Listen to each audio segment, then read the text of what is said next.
Welcome. Welcome to YouTube. I don't know.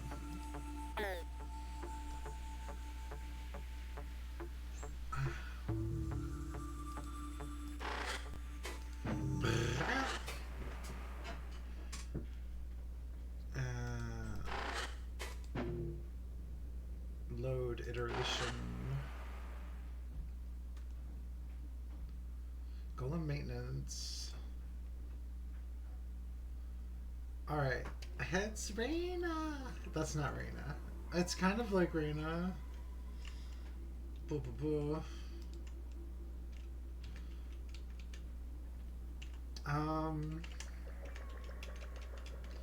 We were in the middle of something.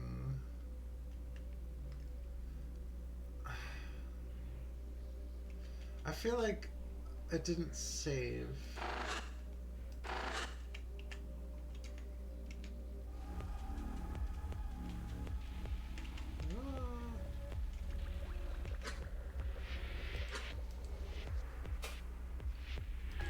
Does that mean I have to fight the boss again?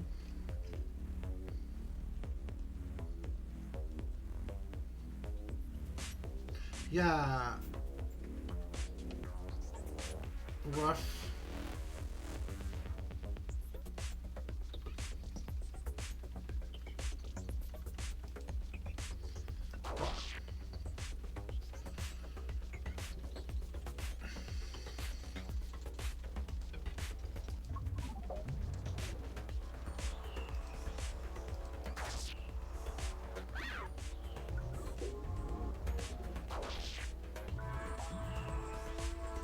Evasion.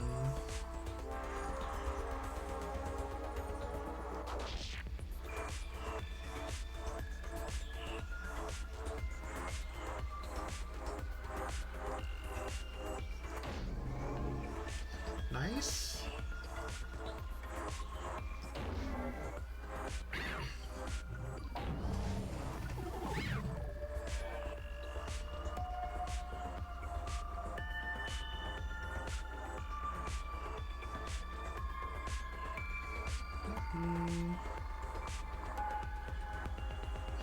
Oh, wow.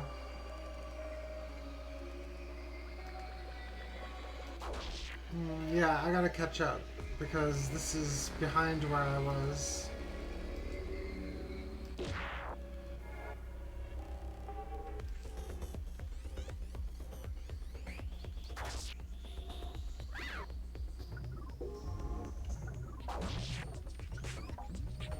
How?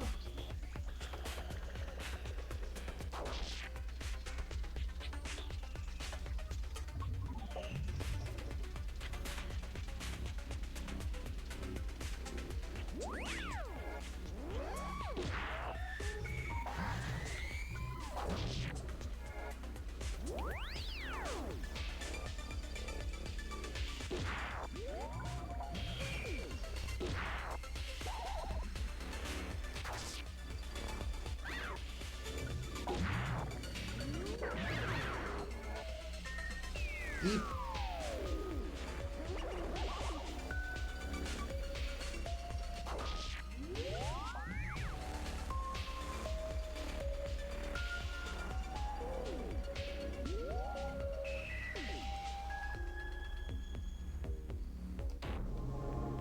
Cool.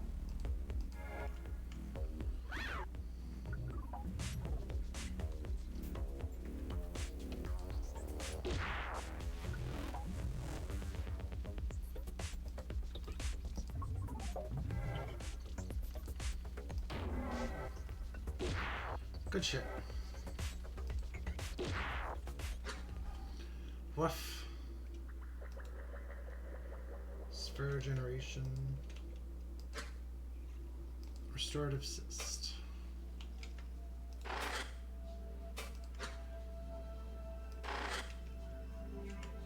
Woof. Wah.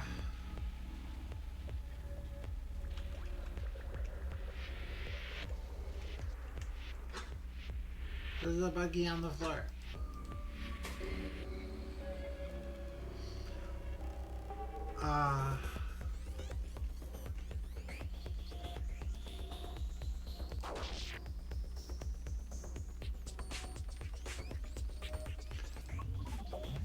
I think what I want to do is open with regen.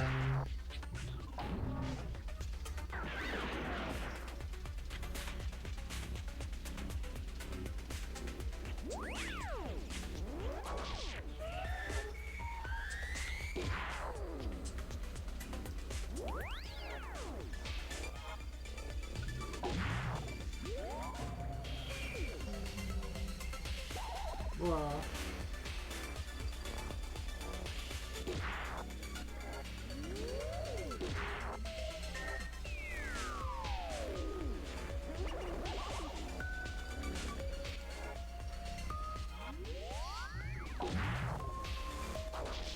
Barrier.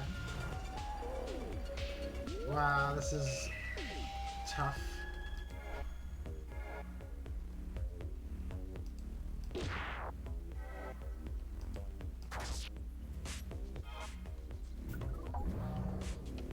This thing is pumping up its shield. Rather interesting. Another golem is taking hits. Who's it protecting?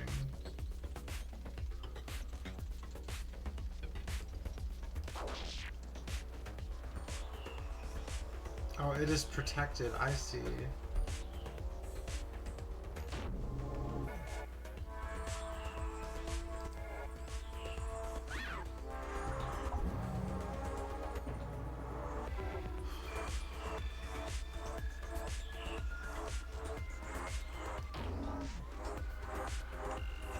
We got stun going.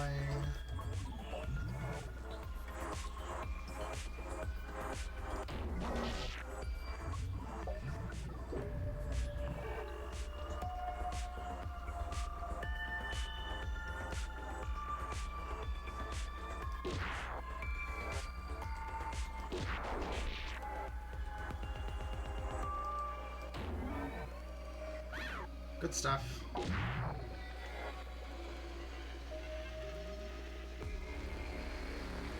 Boop, boop, boop.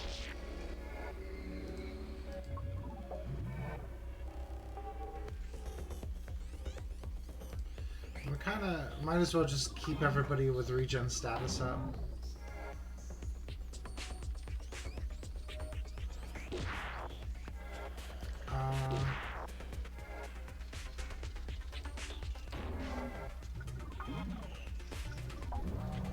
It's been dealing 0.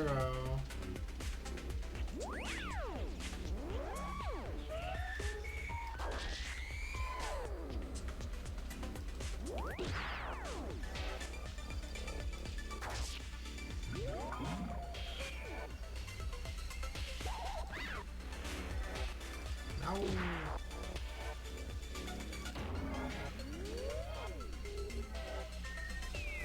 Now everybody's full health. This is definitely working out.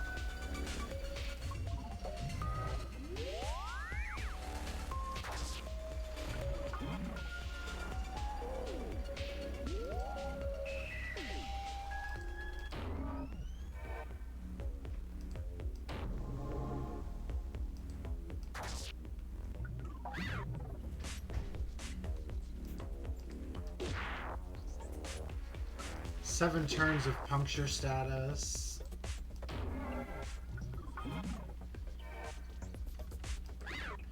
Puncture seems to ignore shielding, which is pretty cool.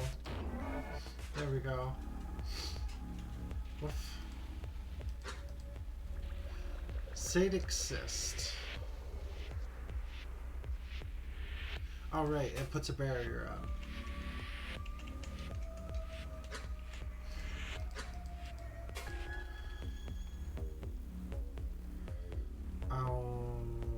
Repair friend.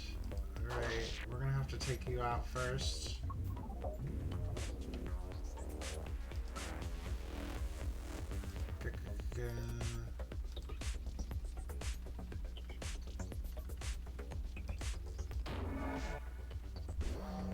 Worth it. Redirection. So now the Kivskin is intercepting attacks, so we just have to hit Kivskin really, really hard.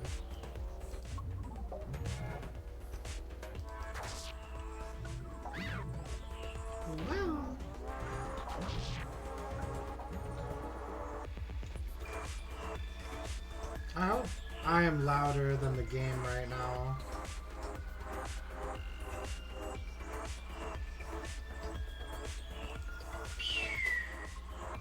Oh. How's that? That's a little bit better. I don't know why it's louder today than it's been in the past.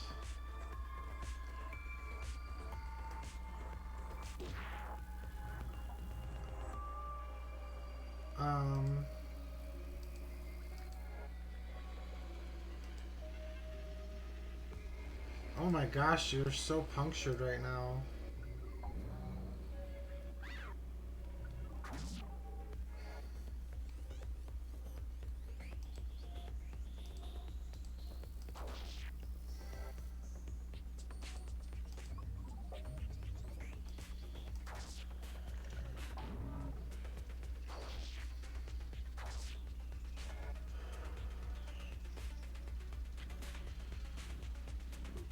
Wow.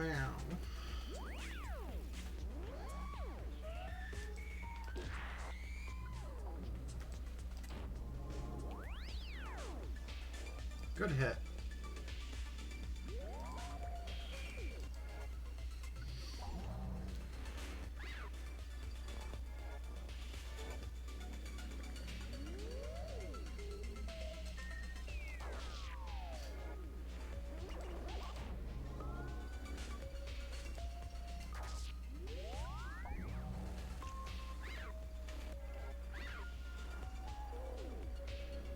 Far too close, she says.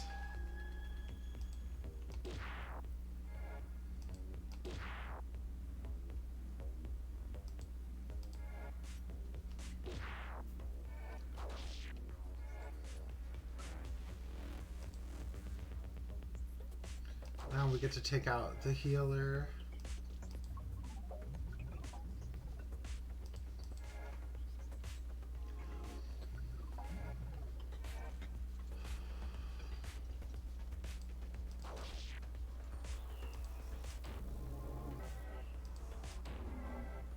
Awesome.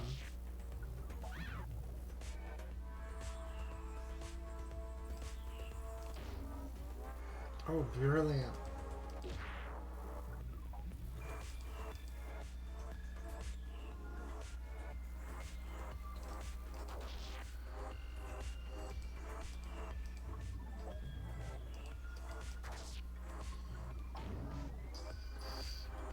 Eviscerated.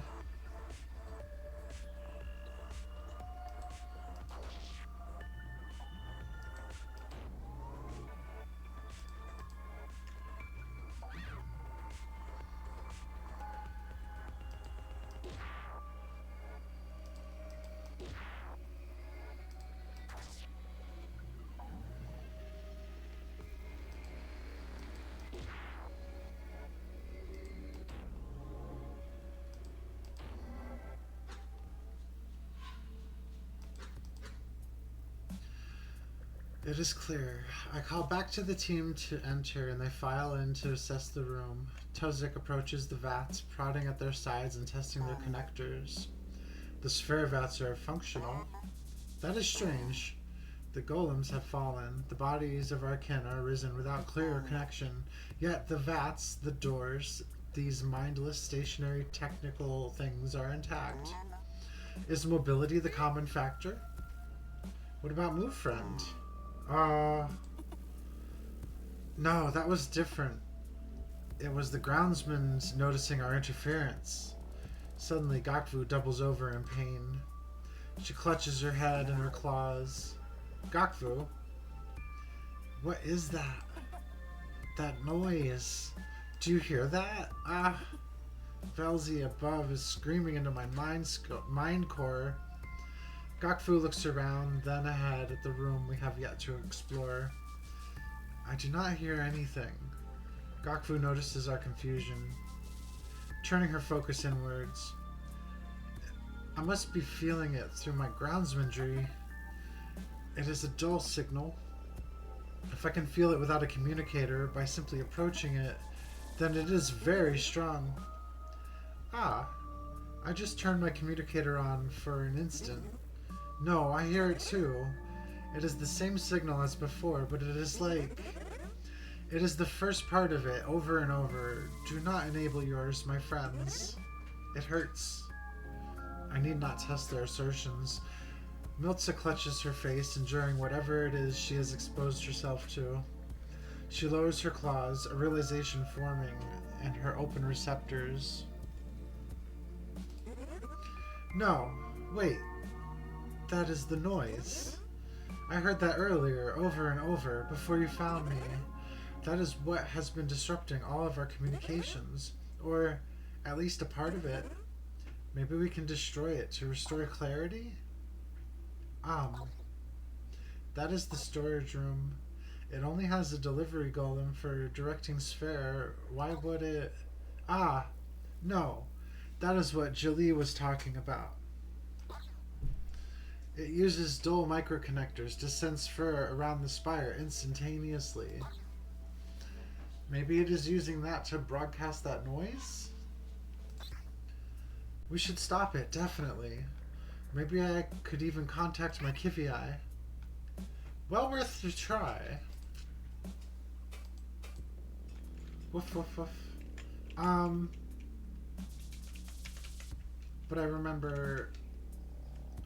Oh, we kind of have to. I don't remember. The room twists maddeningly around the golem at its center. Okay, yeah. Do-do-do-do.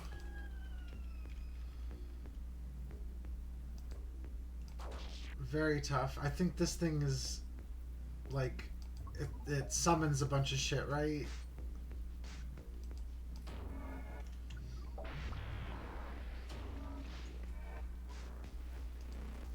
We just want to stack up as many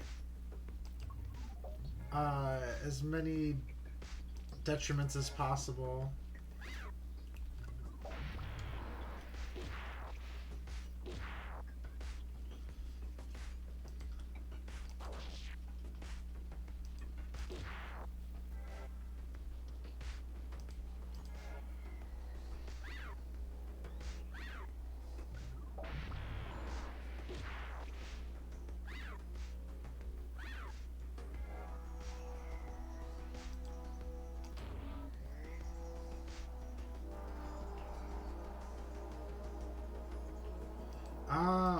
It's immune to stun, so it takes on vulnerable. I missed that last time.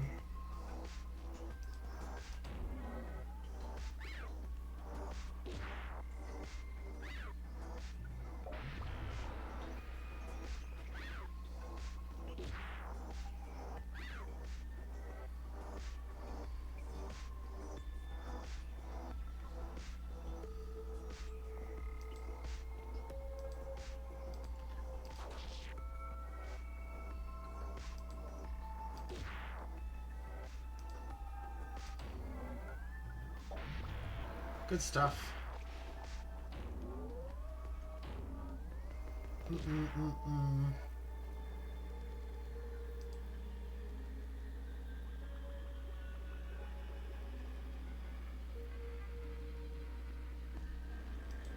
Alright, I don't want to use that yet.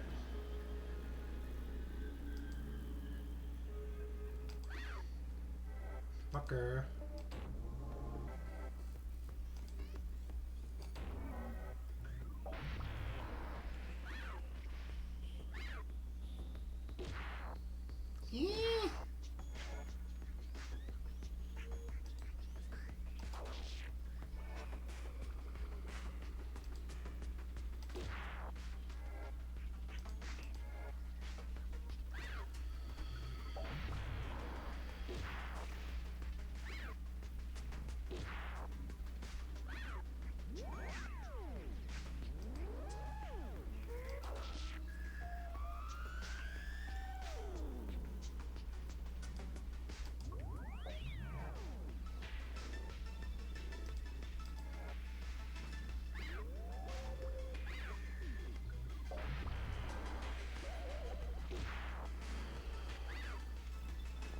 It seems when the field is full, they start to beef themselves up.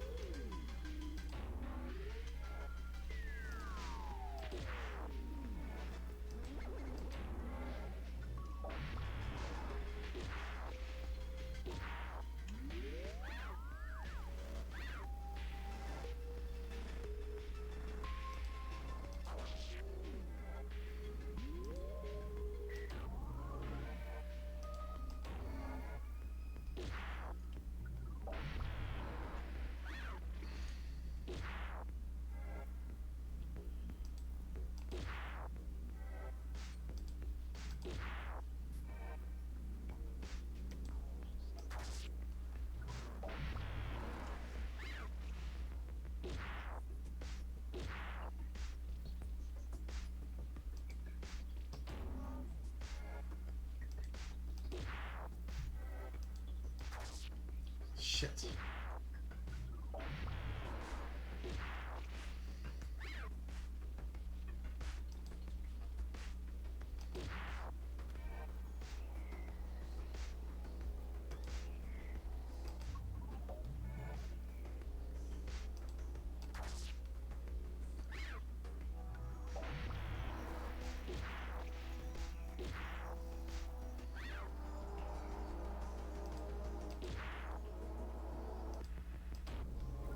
Cool.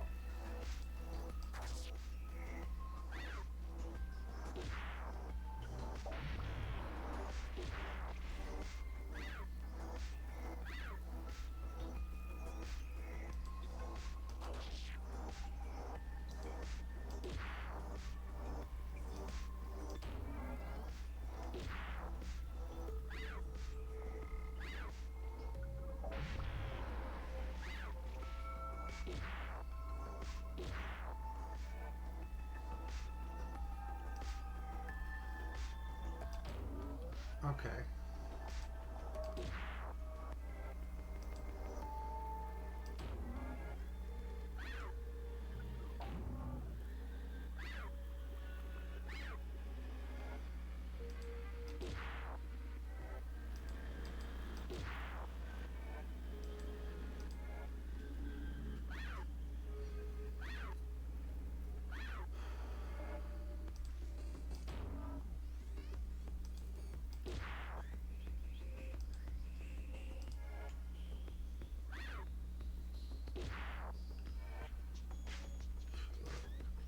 Stabber.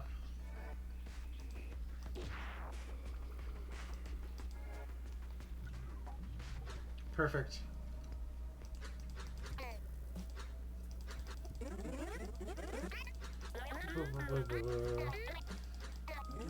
We went through all this in the last stream.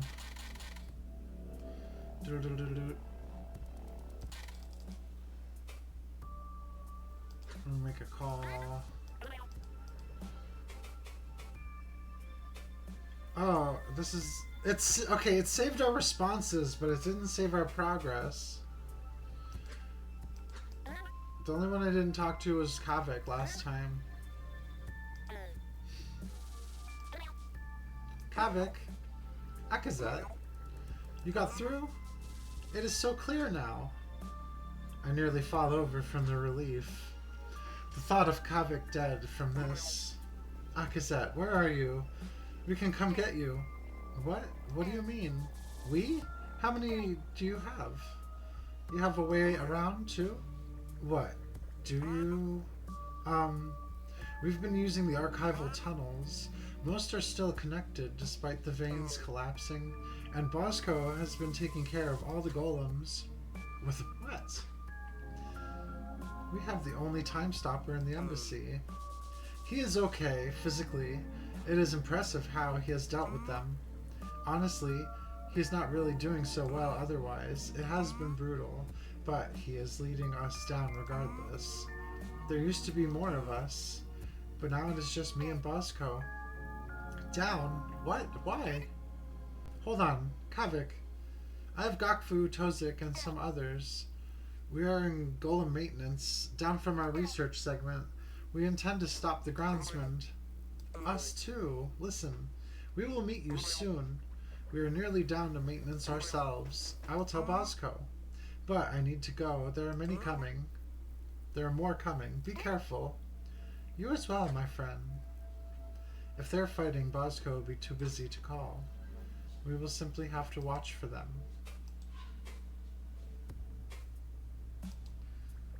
I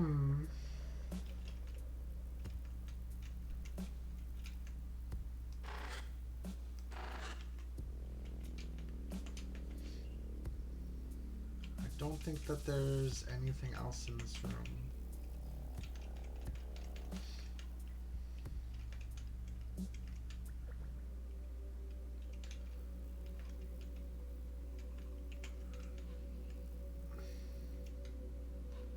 I'll make sure to save the iteration.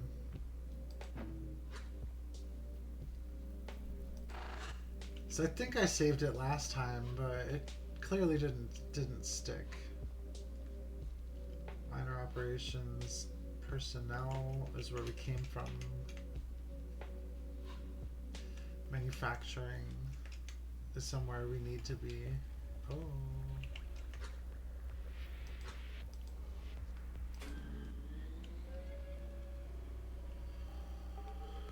Ba ba ba ba ba.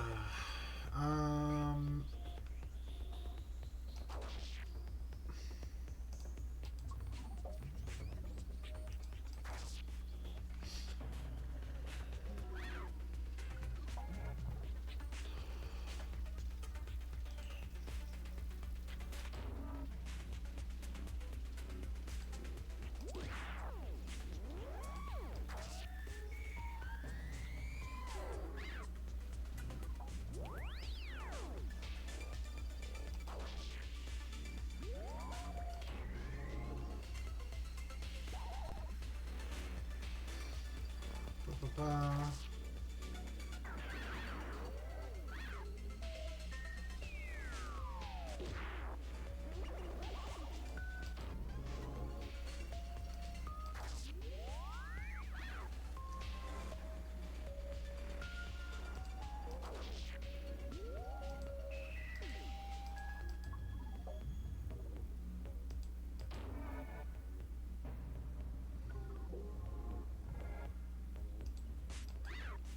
Fine.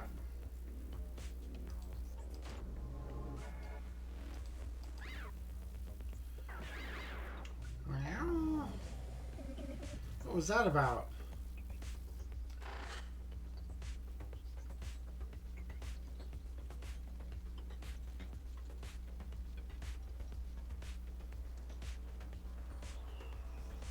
Golem just explodes. Wow. It exploded on me.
Lesser vats. These can be used to generate a variety of tools. Once it is safe, we must see if they are intact. This could be our armory. Oh, there you are.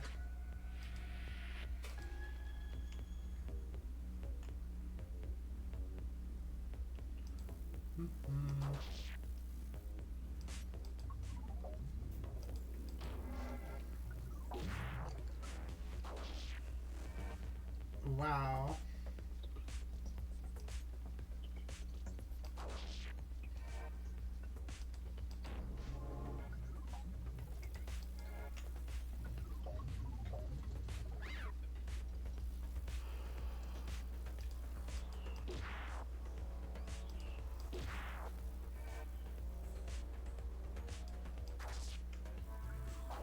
Carapace.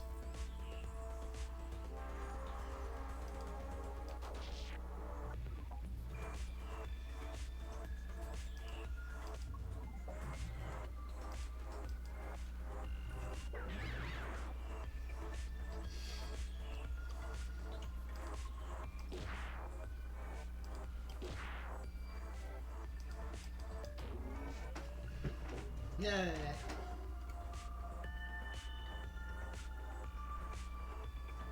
Woof.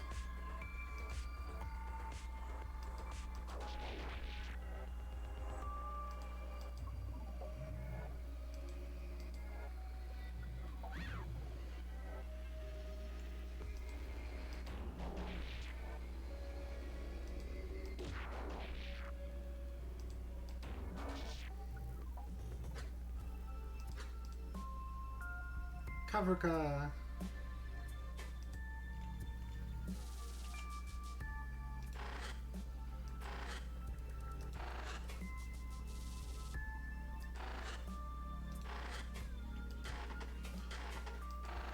Oh.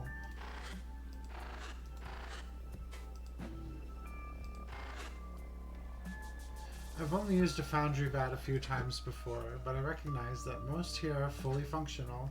I wonder, why were they passed over by the signal? Perhaps it is the sheer simplicity of their function, or... it does not matter now. Let us see what they have for us. Additional party functionality augments now available. Okay, yeah. And then this is where we can power up.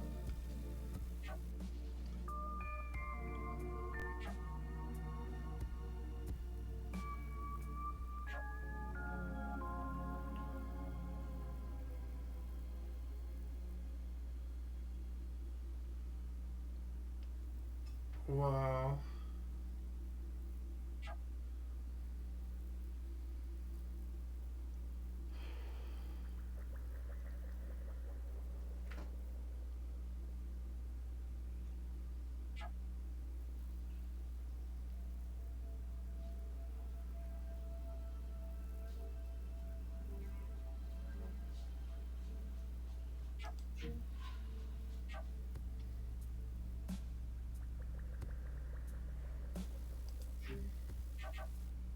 Automatically attack vulnerable targets. I see.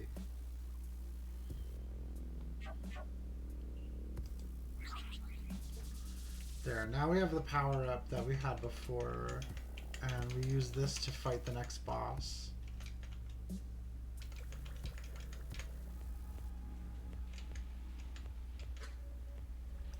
I didn't even see them. I knew they were in here, but I did not see the foes.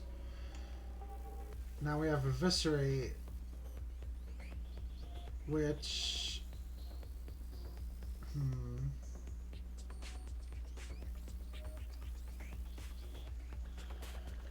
This gives a lot of puncture,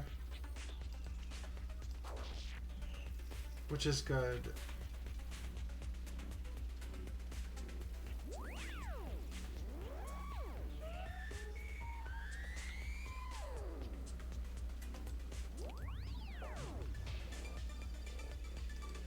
And then you can set Parasite on others.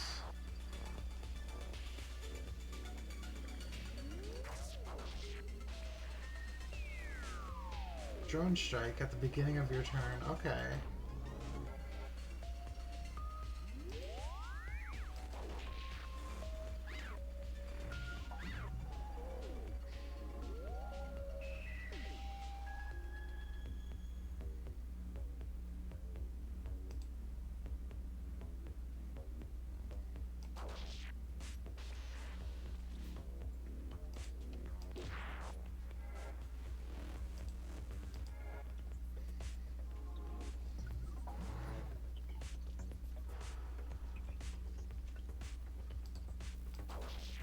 And the Eviscerate attack deals extra damage based on how much puncture the target has.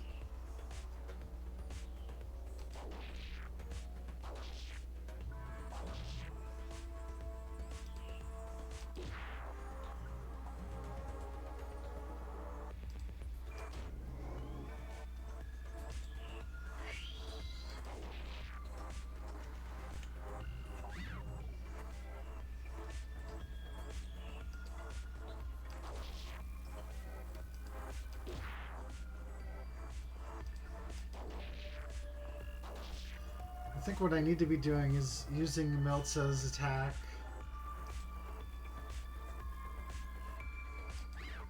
At the beginning. Or using the spy form to start automatic damage every turn.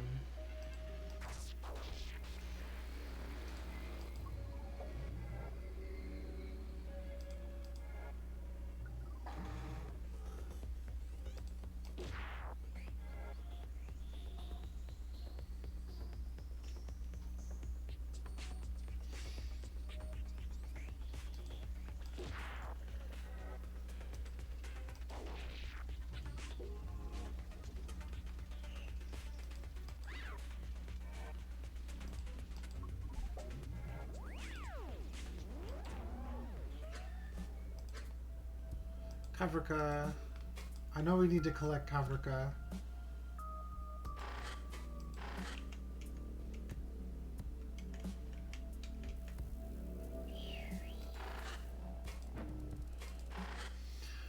These are the greater vats. We've located some golem-ready sphere we can use from the sphere supply area, but what could we do with that alone? Perhaps there are some schematics or parts we could use around this tendril.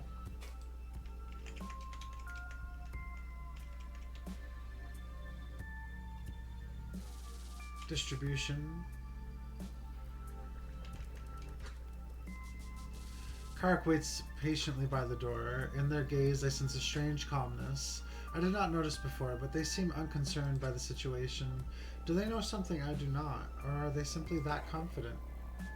Ready to proceed? I check our tools again, and yes, we have plenty. Yes? Detonate the door. I collect 3 of our Kavrikas and prepare to place them on the ground before the door. Kark taps the spots where they should be placed, equidistant, in a half circle. Then they skitter closer to twist their angles slightly. Yes, good. That should do it. Let me just instruct them. With a quick pseudo-receptor connection to each, Kark imparts some direction. They flicker to life, rising on their little legs. Kark guides us away from the door, then calls out, "All right, go!" The 2 on the sides each angle their front upwards, and the center Kavrika scurries up onto the door itself. All at once they detonate, sludgy debris splattering across the walls. As Kark promised, an uneven entrance is opened. Itzil starts to approach the tunnel, undoubtedly eager to find their Kivii, but Kark moves in the way, waving their pseudo-receptors urgently. Whoa, no, not yet. If there are any hostiles within, they will be expecting us, if they are not already coming. Akazet, you and the team go in first. Okay.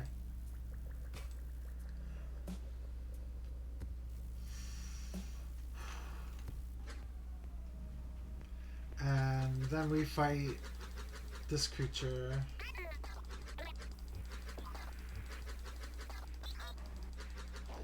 It turns out that this is Itzil's Kivii.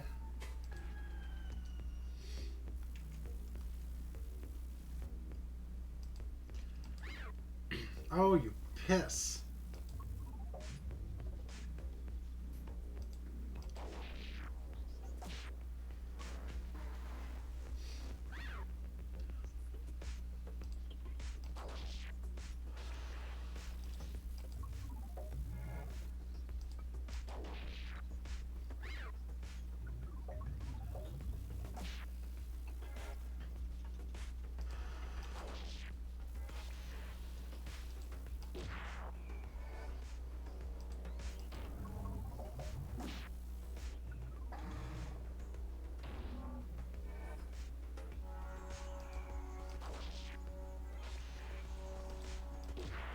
Oh, that's cool. She gets regen. Oh, I see what I can do here. She gets regen when her drone strikes.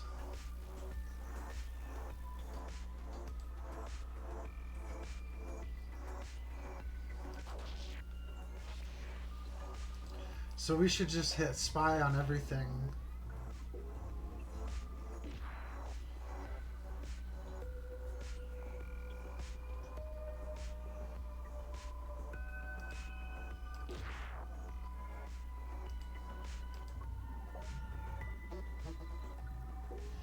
Oh my gosh.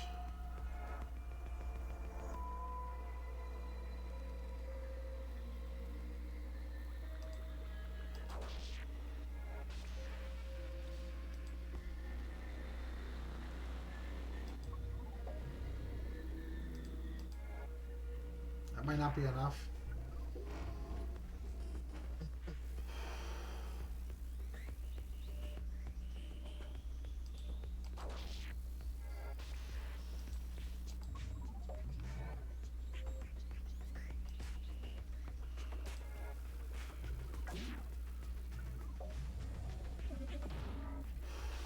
No, you fuck.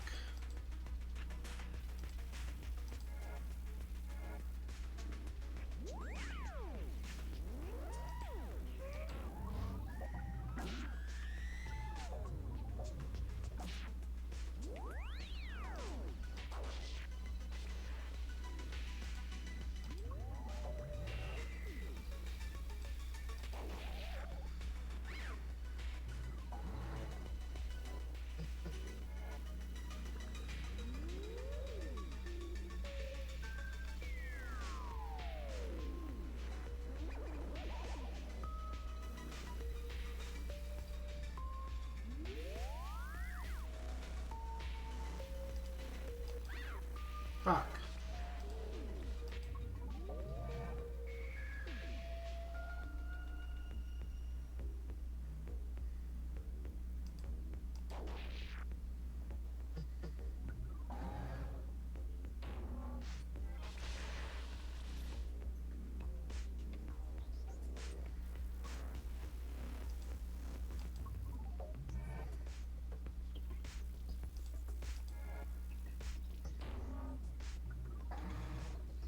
There's 6 turns to siphon on this guy.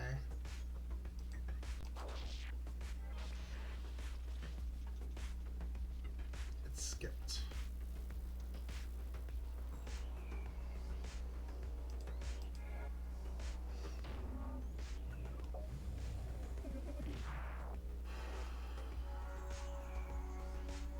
They're both stunned.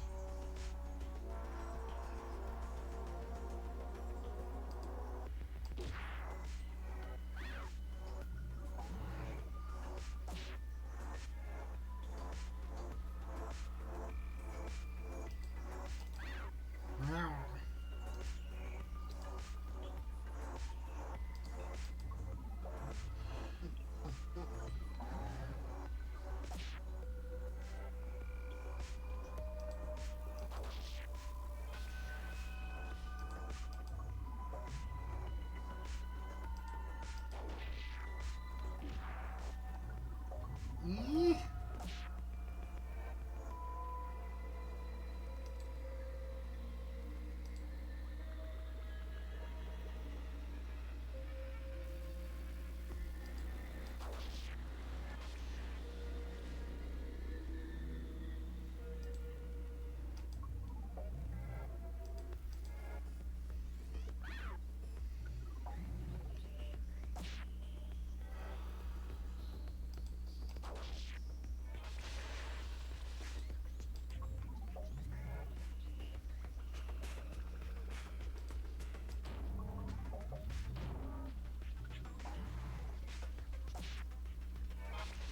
Damn. But that's it.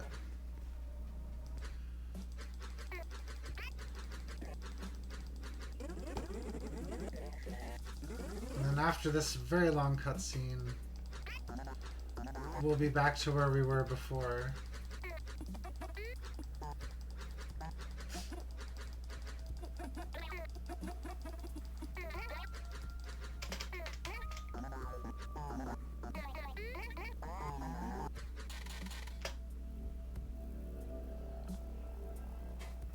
Cool.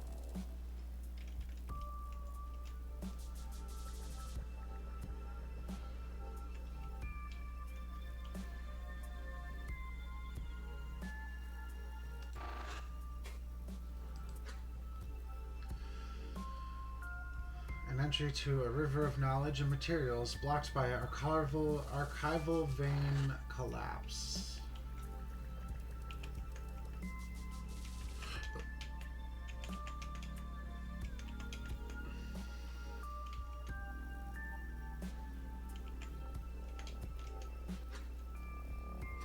This is the perfect place to construct our golem. Since the parts are already assembled, we need only connect them, so it will not even take very long.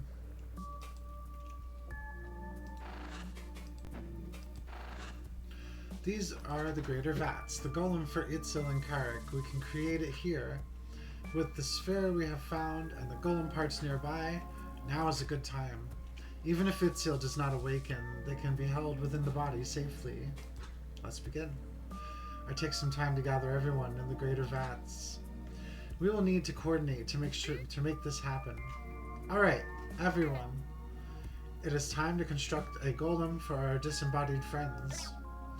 Tozik, can you prepare the foundry vat here? Of course. All others with me, we must fetch those materials. We set out to gather both parts and golem sphere. And in time we return, the area is still clear enough to give no trouble. The golem parts are settled into the central vat, still visible in the constructive corridor, or maybe simply visualized upon the wall. Either way, Tozik guides the operations with a connected receptor. So now we must wait. Together, these golem parts are going to be quite large. I do not think you will be afforded the same speed as us, Carrick, even with the time stopper. Do not fear, Akazet.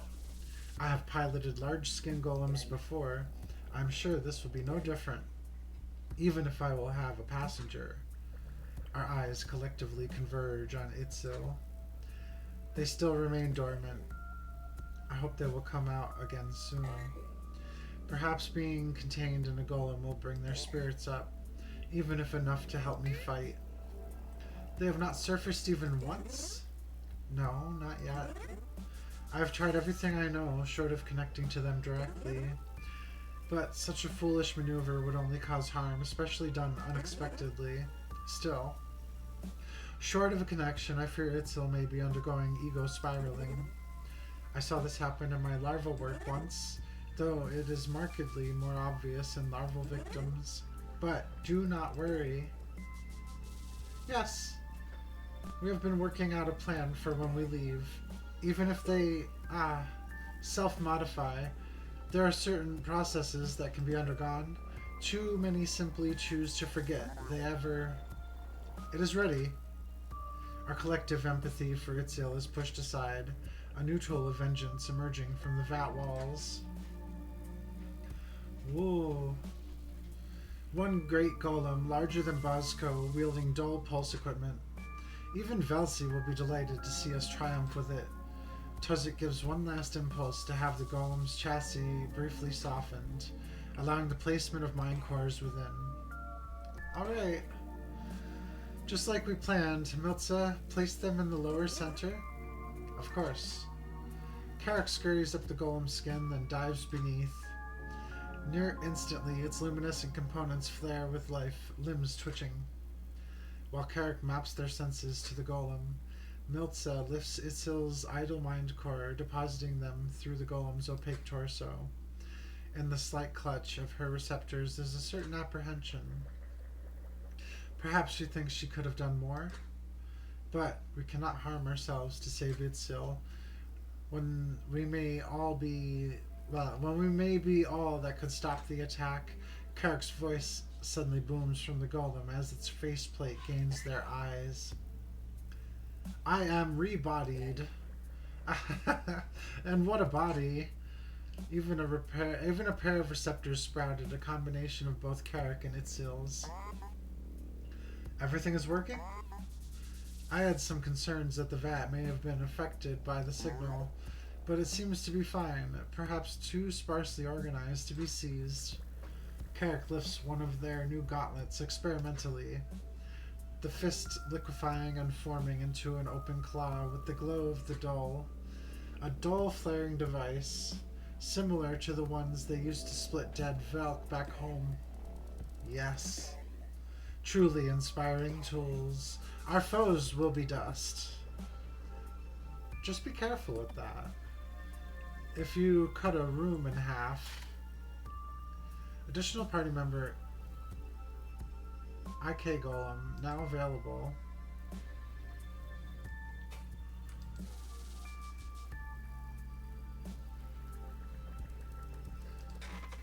Boo, boo, boo, boo.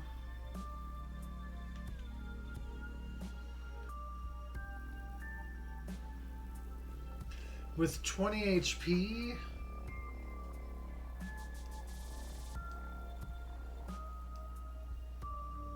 Okay, well, we can try out some golem stuff. Brawl. An unwieldy punch, last resort, 80% -2. Preparation, prepare devastating attack, briefly lose defensive focus, gives wind up. Valk Splitter. Requires wind up, dull enabled cutting beam, immense physical trauma, auto hit, 4 HP, plus stun, 5% crit to double damage.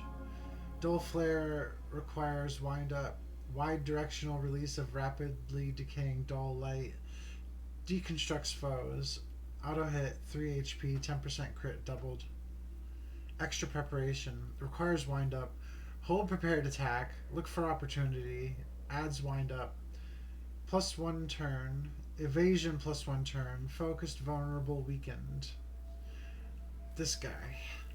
These guys. It's a lot. This is a lot.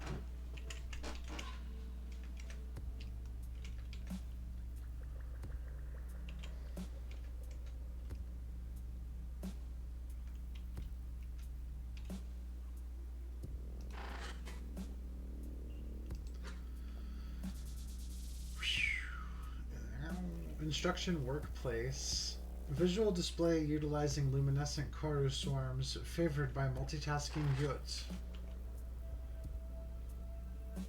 And the sphere supply. And another workspace.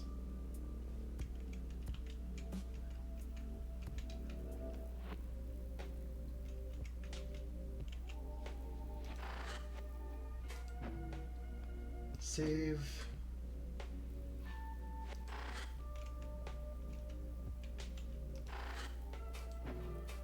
Speak. I approach Jilly again, and it regards me with a kind forward bow of its receptors. Hello, Akazet. What do you need? Well, nothing now, I guess. Minor operations is the only place we haven't been yet.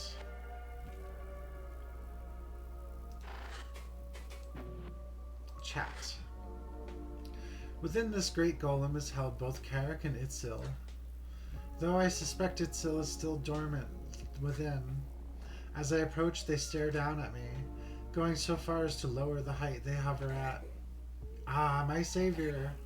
What do you need? Itzil may still be withdrawn, yet Carrick shines vibrantly. This new body has inspired great confidence. For good reason, of course. Carrick, such a title will tempt Velzy to turn the winds. You can save that for when we have escaped. Carrick, what do you think of this body? Do you feel it will serve our purposes? The golem in this advanced operations room sounds quite dangerous. Ah, Akazet, do not fear. Tozik took great care in choosing the deadliest tools we have. What luck that such archaic designs still exist in the archives, right? What? A Valk splitter on another planet? The golem will give us no trouble, let me assure you. So much confidence out of nowhere. Carrick is a Kiev, this is true, but so much weight is carried on their strength. I must temper this confidence, lest they endanger both themselves and Itzil. Not to mention our best tool against whatever may await us. The weaponry we have afforded is truly a kind turn of Velzy's gaze, but you must be careful still. We are counting on you. Of course, Akazet. I will not let you down. Thank you. Carrick, how is Itzil doing? Any change? Carrick waves their receptors negatively. Nothing major. I think they may have awoken for a briefest blink, if only to determine what they were held within. They then receded again. Still, this is a good sign. Itzil is not lost. I will keep watch. Thank you. We'll check the others to see if there's new things to talk about. Miltza fidgets with her claws, her receptors clasped with anxiety.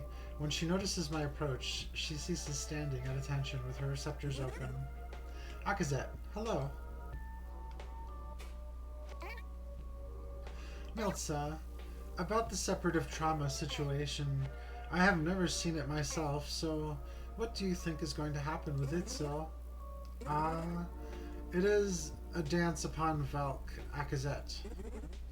Rarely do these things ever follow the same path, but Carrick said they were together since they were larval. I will just say, if Itzil wakes up before this is over, we must tread carefully. Itzil will never be the same. This I know. They may take drastic actions out of vengeance, or worse.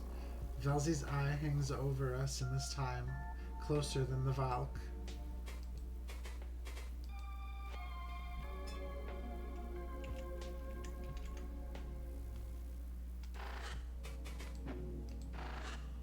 As I approach Gakvu, she dips her head in receptors respectfully, though their playful twist has been undone in light of what we have seen. What do you need, Akazet? Nothing else. Tozik eyes me expectantly as I approach him. Where he normally might wait for me to address him, he instead greets me. Akazet. Well, there's nothing.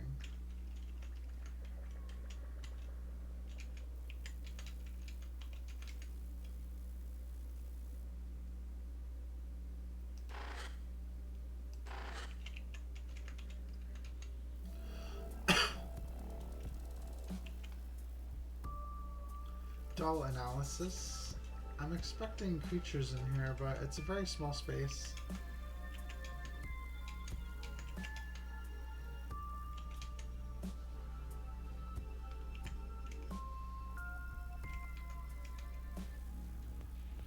Oh my.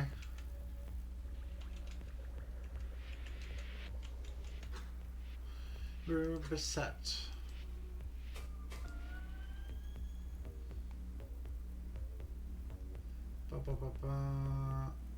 Whoa. Oh, you piss.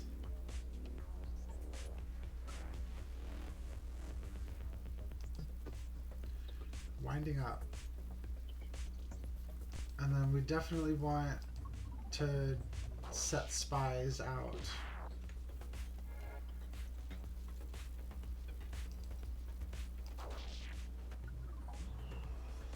The Valk Splitter, or the Dull Flare, or extra preparation.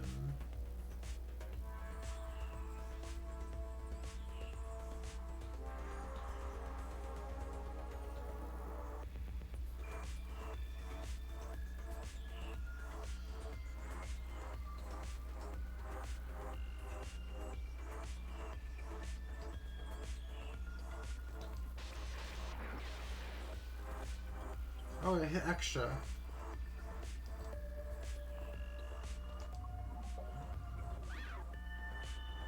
Oh no, it didn't hit extra. The drone hit.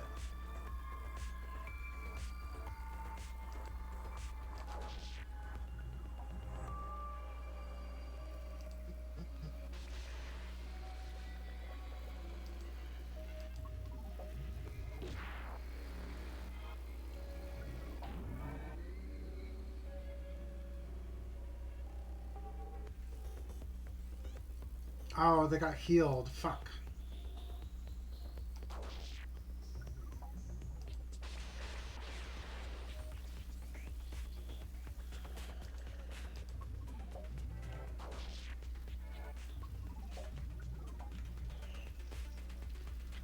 Woof.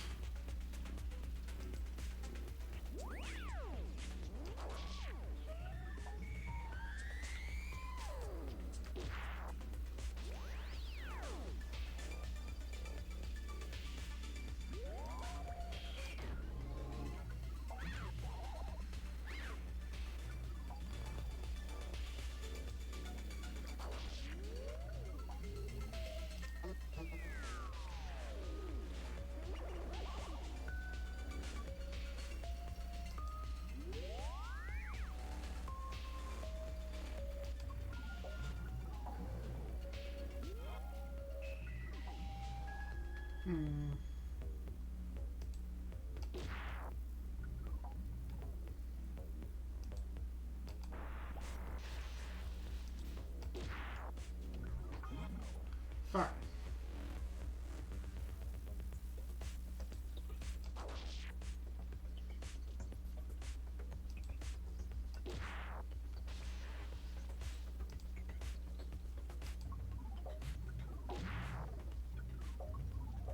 This is rough. It's extra hard without a healer.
Hmm. I have an extra orb.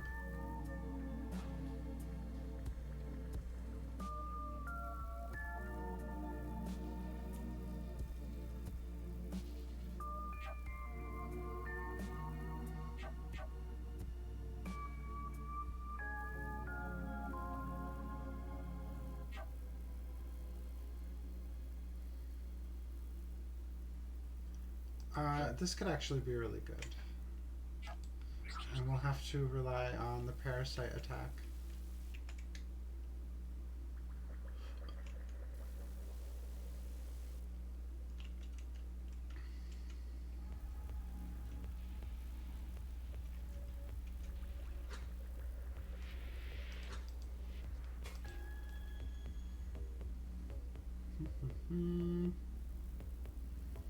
Or just golems. Optimize.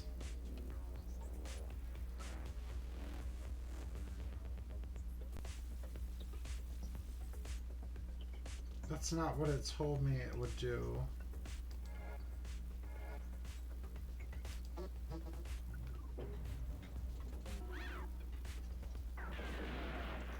Use next active action twice. Okay, that is really good.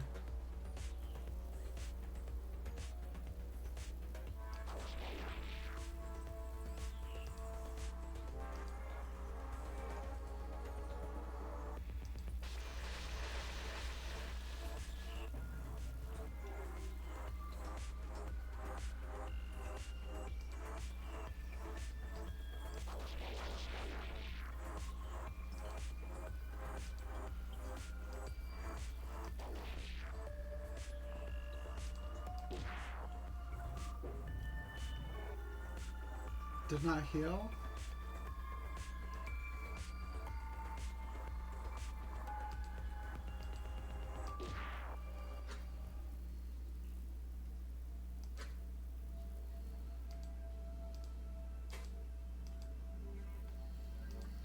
We should use some of our healing stuff.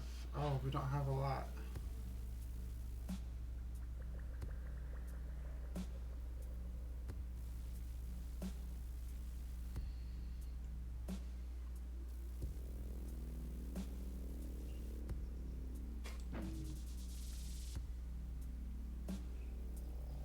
Minor operations. So that's connected to this other room that we were just in. Echo chamber? Unoccupied scanner for use in detailed echo creation. I have never been called upon to partake in one. Perhaps I do not tell enough jokes. What the fuck?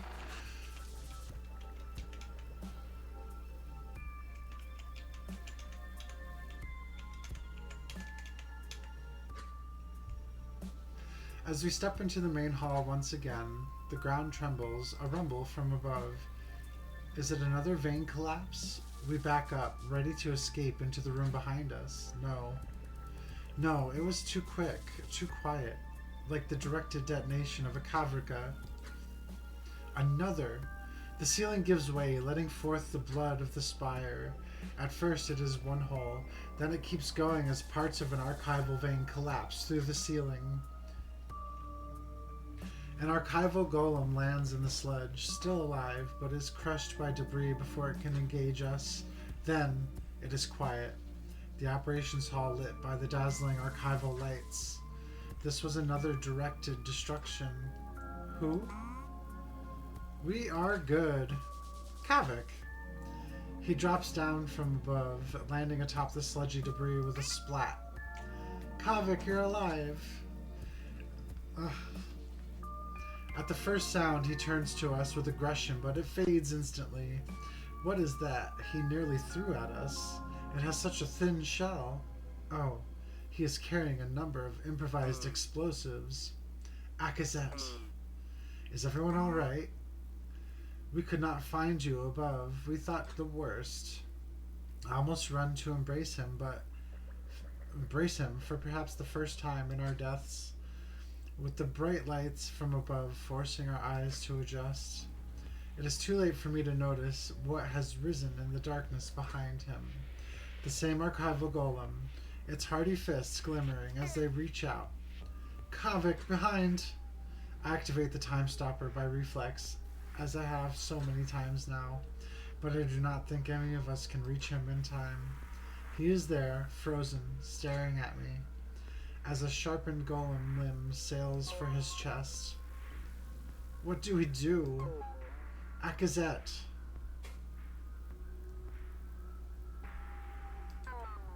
There's nothing. I do not think there is anything we can do. Even if we all ran, it would be too late. Kavik has a heart-placed mind core. Our connection seems weaker now. Is it still moving? Kavik. I must not let anything go unsaid. Fun friend, we must send him a message. Cue the following, then establish a connection. Akazet. I do not think he will have any time to process. Fun friend, listen now and then do it, no matter what. Kavik. Shit, what do I say? How far is it that we have traveled together? From our failures in our lives to our strides in death, you have been there since the beginning, and even with our stumbles and endless fountains of mutual forgiveness, I feel I must apologize again. All of this, it is my fault. How many times have I failed you now? I was afraid, Kavik. No, it is so long ago now. Is my sorrow to be your final thoughts? I cannot let it be this. Your imagination, the boundless joy and energy you found in death, whatever is lost in all of this, you are what I will miss most of all. I hope you can find it all again behind Velzy's stage. But I know Velzy never lets us walk away so easily. We will see each other again. Until then, my friend. This message suffices. There's no time for any more. It will be all the closure I can afford. I flex the nerve of the time stopper again, and I feel shared confusion as it deactivates. The others have no idea what I have done. Aki? He is turning, barely able to complete a syllable before I turn away, and there is a great thud, a squelch, followed by a few other splatters. My receptors are twisted into one another, the sharpest sorrow I have ever known piercing my heart, and it will not be long before I have vengeance. Akazet, you... Oh. I told you not to go ahead of me. That one was still intact. What? When I turn back, I see Kavik is staring down at what remains of the golem. Then he brings that stare back up to me, speechless, but most of all unharmed. Behind him is Bosco, who had just dropped down and smashed the golem before it could. Fun friend, did that message get sent? Yes, Akazet. Sorry, did you not want me to? No, Bosco waves one of his gauntlets to rid it of viscera. Still, good work. This vein was a clean detonation. Akazet, it's good to see you are still all together. What is the situation? I am unable to respond, locked in shock with Kavik. The tangle of my receptors becomes undone, slowly. He is not saying anything. There are no tears within us to be shed in our deathly forms. After the prolonged silence, Bosco glances between me and Kavik, then the others. My eyes break from Kavik, allowing my mind to breathe again. I must say something. The time stopper has been helping us survive. We're trying to get to the groundsman to stop all of this madness, but we need more time stopper connectors. This tendril has... The weight of what I have just transferred strikes me once more. I truly thought he was gone. Do I simply carry on? Yes. I will simply talk to him later, that is all. Already the sorrow is fading, regardless. This is one of our cruelest jokes, Velzy. One of your cruelest jokes, Velzy. I can hear your cackle. It has a number of archival cores and connections we can use to find schematics. After that, we intend to destroy a larger golem in the way of an oppressor. We can use that to set you and Kavik up with time stopper connectors. I find my heart again. And then we will be unstoppable. Alright. I expect the subtle twist of his receptors. Whenever he's about to say something clever. He always knows what to say. Like Kazuki, he is practically a Vel at heart. But there is none of that here. A terrible darkness looms over him. We're here to help. Yeah. We will get through this. We have Kavik and Bosco in the party. Additional augments enabled for new party members. Alter party member abilities via augment menu. Contained within party menu. Z. We should keep moving. Wow. Save. Siege Advanced Operations. So now,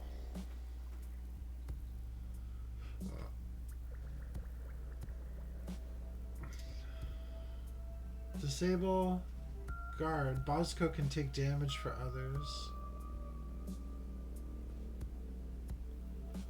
Shell. Take defensive stance and form. Reduce incoming attacks. Counterattack on hit. Carapace and spikes. Kavik comes with an IED.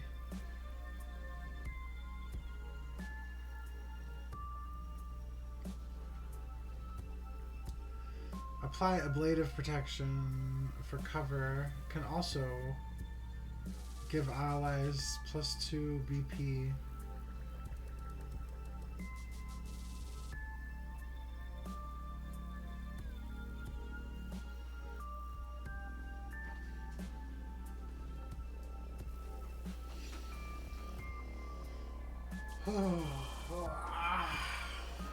Let's see what else they can do.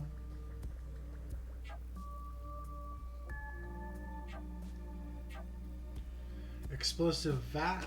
Perform explosive devices rapidly. Oh, form explosive devices rapidly from random materials with external cyst.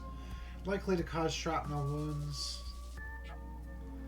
Utilize more advanced Sadic applicators. Upgraded barrier mends wounds while active.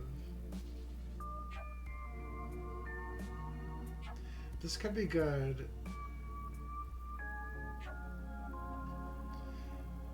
Interceptor cores. Insert highly coordinated guide mines into floating gauntlets. Rest all enemy attention. Oh, it's a taunt. Dull projectors. Upgrade standard dull nodes to larger ones. Hit with greater concussive force. Cool.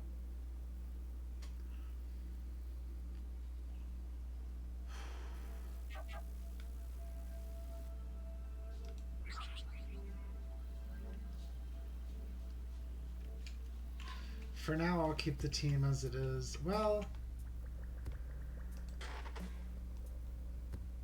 our golem team has to heal a little bit, so maybe I'm kind of interested in Kavik.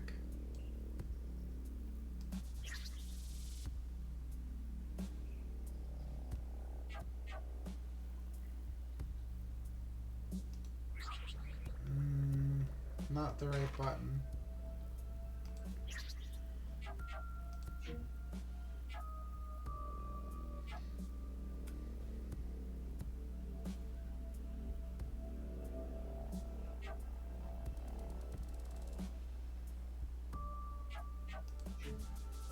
Cool.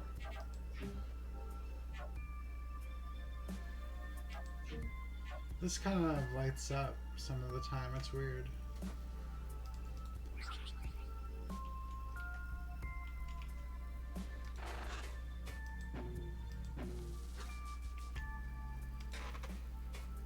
archival sludge.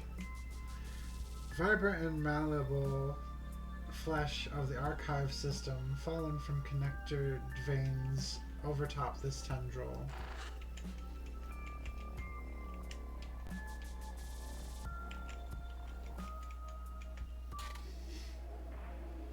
Warning, degraded visual profile.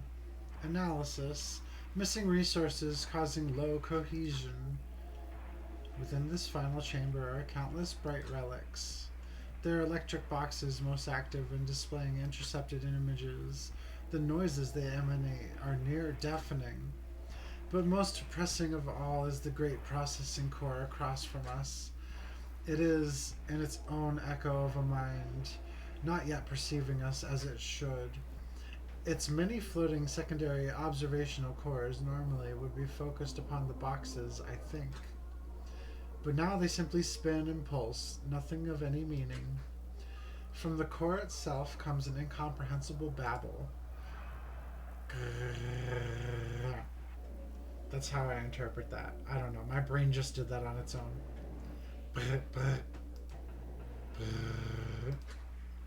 Strange, yes, but is it a problem? I do not think it could hurt us if it tried, except for maybe directing the spheres to strike us, but none are raised against us even as we slowly approach. This is the translation core. What is it doing? Fascinating. It is affected by the signal, but I think it is trying to process it rather than obey it. It is not actually attacking, so...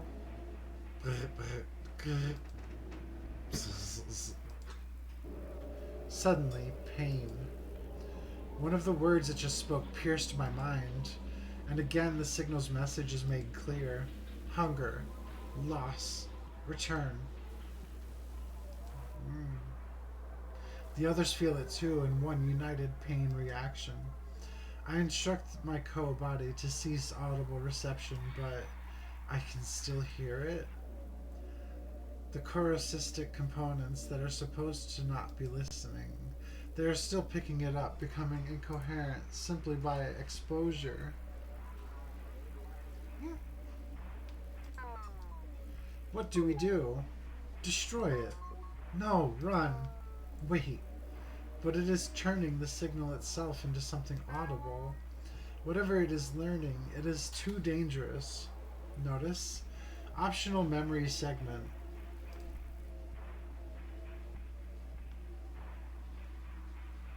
I think we should fight it. It comes with 2 constructs.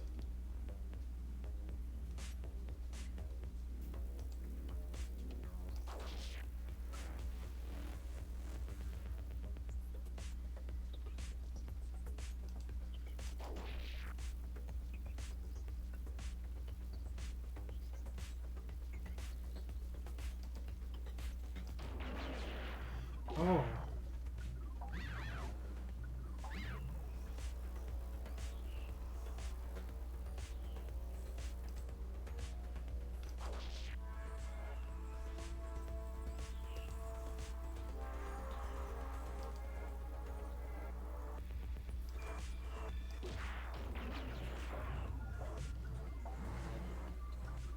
Amazing. 6 puncture mark. That's beautiful.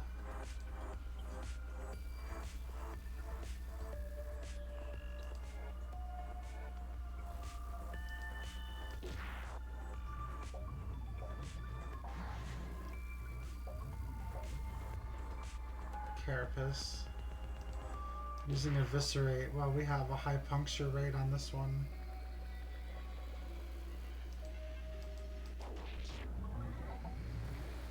Now 7 turns of Siphon, which is brilliant.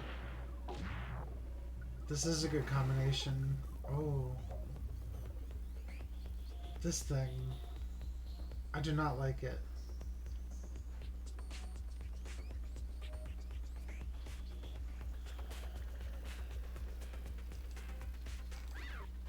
Fuck.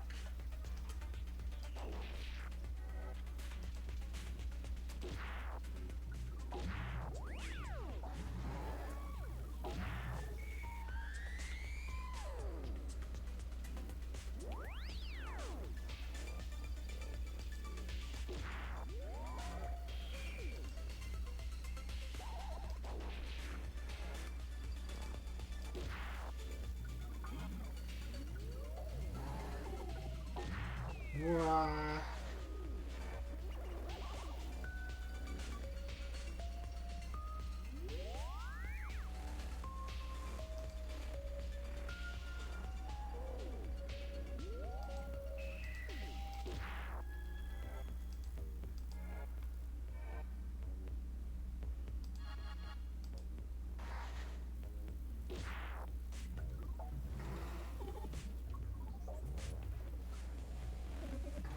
Yeah.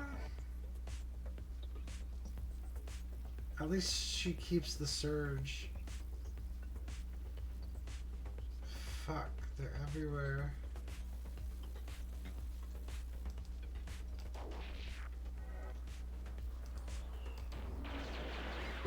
Nice.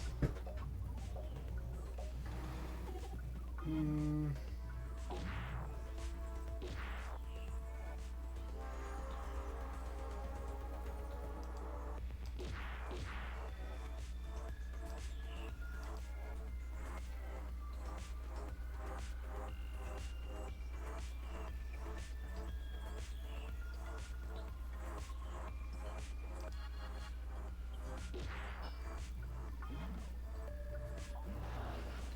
Oh, it gives shields.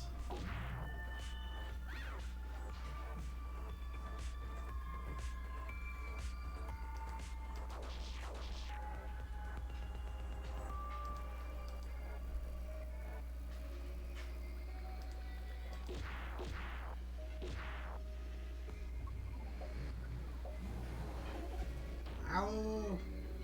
The screen is filling up with bullshit.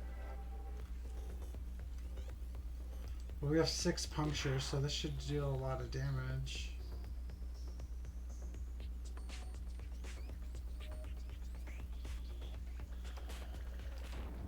There we go.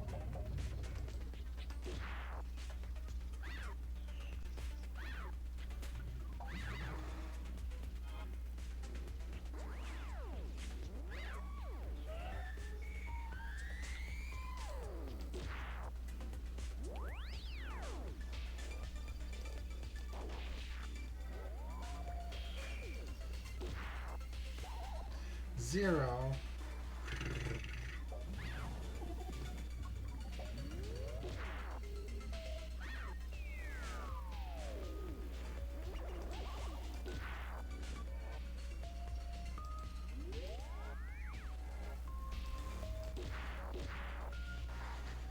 Come on. Do we have to wait for Carapace to stop? That might be the thing. Is anybody suffering puncture? There we go. Parasite, you try to deal a lot of damage. Oh, good shit. Good shit. Kavik, you're amazing.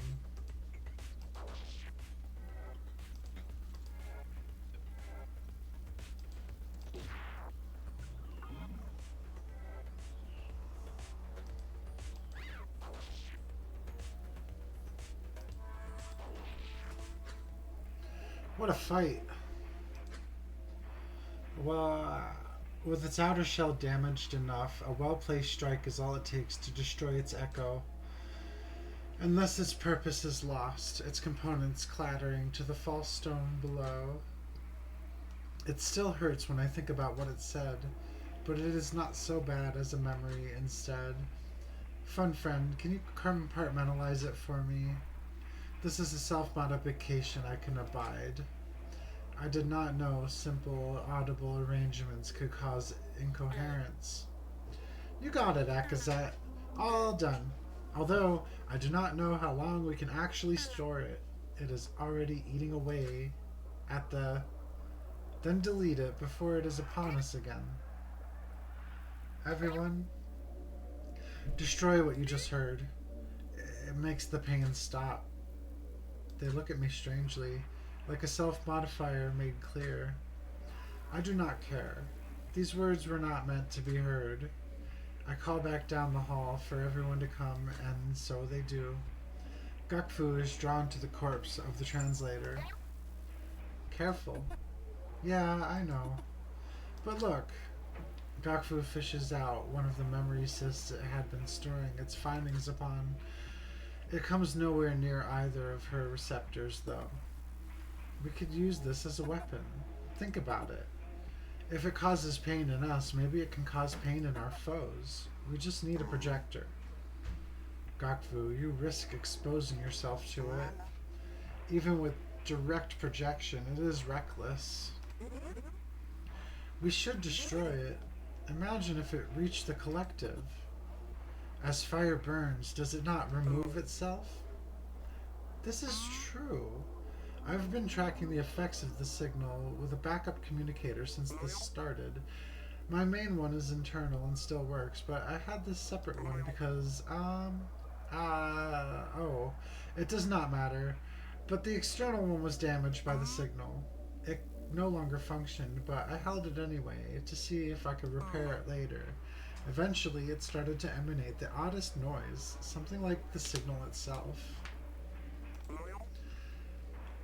But when that second wave came, it stopped and started to melt completely. What this means exactly, I am not sure, but it had low processing capability, and I suspect it could not handle the signal's meaning.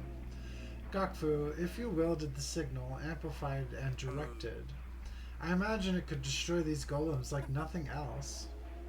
Akazet, what do you think? Gokfu waves the cyst around, her receptor still carrying a playful tilt. How does she stay so high-spirited? We will keep it, whether as a weapon or as something for study. Just do not connect to it directly if you do not need to. Received signal export. Notice additional augment point received. Yay! I want to play with it because I just can't learn.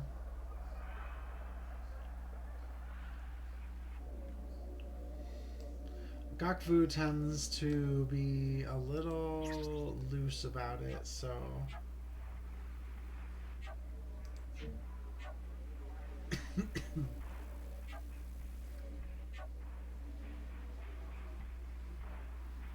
Cyst connected remotely. Broadcast destabilizing groundsmanry signal. Includes allies. Fatal if misused. Signal inverter. Project dangerously incoherent data from translator core. Cause violent collapse and destabilize targets.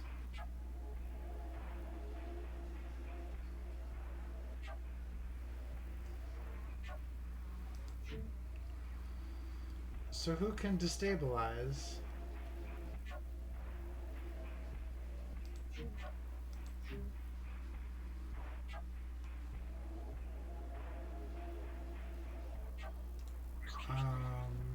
Let's see.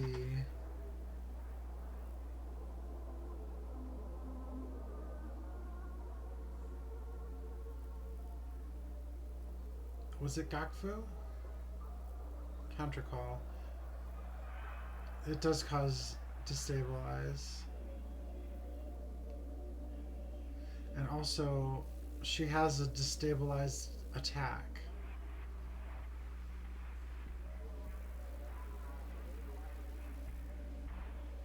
So she has a 2-turn setup right here.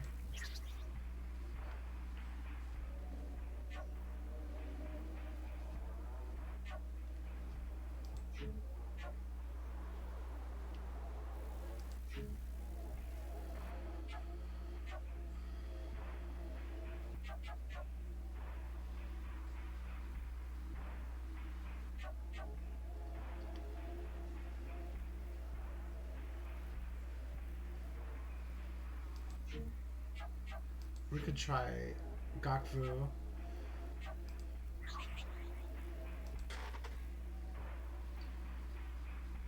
Bosco is fully healed as well. Oh, we didn't even apply him. I'm confused.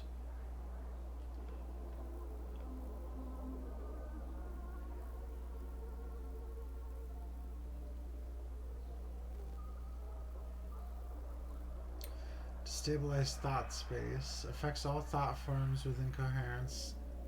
All auto hit Adds destabilize to everyone. I see. These two are pretty great together. We'll run with it.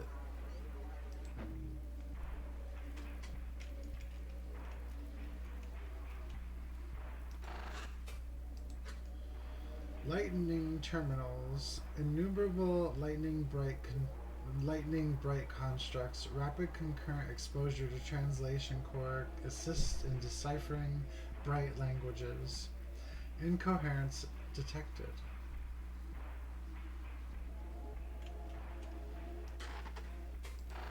All of these.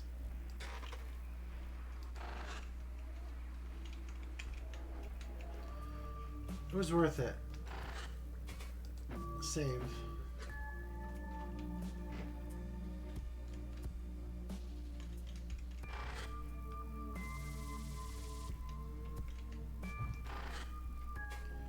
The echo chamber.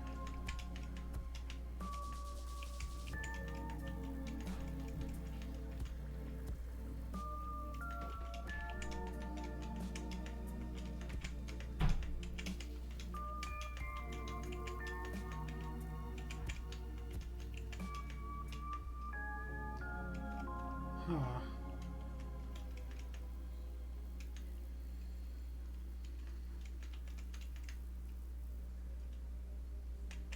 It's Reyna.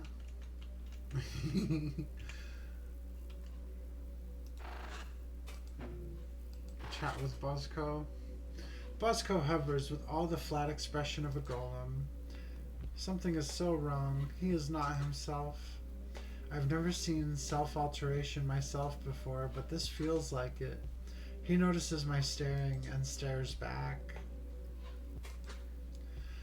With the state he is in, is it inappropriate to ask him his thoughts? The more I can speak with him, the more I can reach him, so I will try it. Bosco, what do you think is happening? The cause of all this? We have discussed it a little, but I find myself trailing off as he prepares to respond. In his stance, his gaze, his receptors, all at once comes a crushing darkness. I cannot begin to speculate how, but it is an infestation spreading outwards. Since even golems cut off from the network were hostile, so the source must be destroyed, the groundsmanry, and I will ensure that whoever has orchestrated this does not escape. We will, Bosco. Bosco? How have you been able to make it down here? Even with the time stopper, we have struggled against these foes. I see some sparse expression in his receptors, a backwards pull, maybe some twist. He does not want to talk about it. But I will have to talk to him about something. He is not well, and it is like this tierce. Reality withdrawal is the only sure path to final death. Well, it was. Oh, he lifts his floating arms. The twist in his receptors grows more severe as he eyes a gauntlet. A Ute friend from Materials modified the dull nodes to have greater range, to help me collect ocean specimen on our trips more effectively. But now I use the modification to fight from afar. Is it that simple? No. There is something else. He fights like an automaton with such practice. I saw it when he saved Kavik, the speed with which he helped. It was beyond natural. But, and I have seen this all before. When I was larval, my home suffered a Sikri infestation. I was one of the defenders, and so many of my friends, my family, were lost. Killed. Then brought to terrible life again. Only for me, and the few defenders who remained, to... He clutches his face, growing silent. Bosco, you do not have to. I died there, and I suppressed the memory.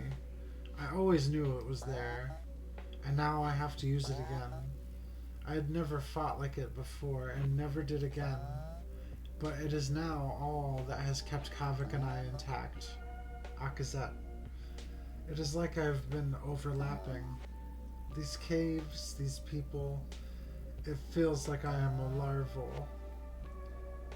Fighting for my life again, against everyone I once knew. I keep trying to rewrite it, or suppress it just enough. The twist in his receptors becomes undone, and in his voice is the sole strong expression I have heard from him, his gaze. It is anger, spite, maybe disgust. Velzi's fondness for repetition is truly nauseating. Bosco, you are not alone in this. Do not try to rewrite yourself just for our sake. We have made it this far, and together we will finish this. Yes. I understand the strength of the Time Stopper, but Akazet, I cannot let anyone else meet their final deaths. Not even a chance can remain. I will do whatever it takes to get us all out. The aftermath, whatever happens to me, does not matter. Yes, it does. I must be careful of my tone. He hovers now over a razor's edge, a spiral of self-modification, or a spiral of memory reintegration. It is only the balance he has managed so far that has saved him. Bosco. Just let us share the burden. If you want to help us escape, we must truly work together. And that means you must be well. Please, just be careful. I will, Akazet.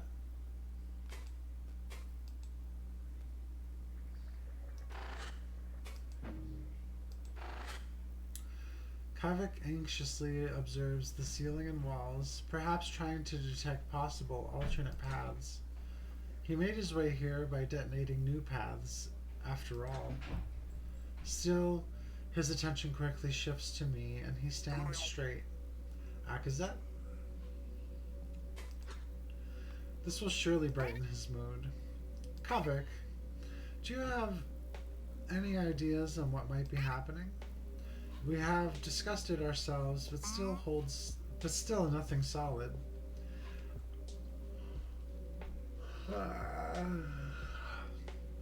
Oh, I have not really thought that much about it, actually. It had been so difficult just to stay present in our descent, and with everyone we lost, I just want to tear my consciousness away from this whole mess, Akazet. I do not even want to think about it. Oh. But the root cause is the groundsmanry. It has to be. So if we keep going, we can put a stop to it. Then, well, I do not know what will happen, or what this will mean for our work, or our bright cousins, or us. It is also overwhelming. We will handle it. Just stay together. Kavik, when you dropped down and Bosco protected you from that golem, plain in his stance and slightly twisted receptors is my answer already. It is stupid that I even ask, but I must be certain. Did you receive a... Yes. Akazet, I heard you. To discuss our winding paths in plain view of anyone else is foolish. Even he understands this, choosing his words carefully. I just barely started to understand it when Bosco dropped behind me. Did you mean it? I did. Kavik is silent for an instant, his gaze drifting away. It is like before, no tears to be shed in our deaths. Still, perhaps he had grown too used to my distance.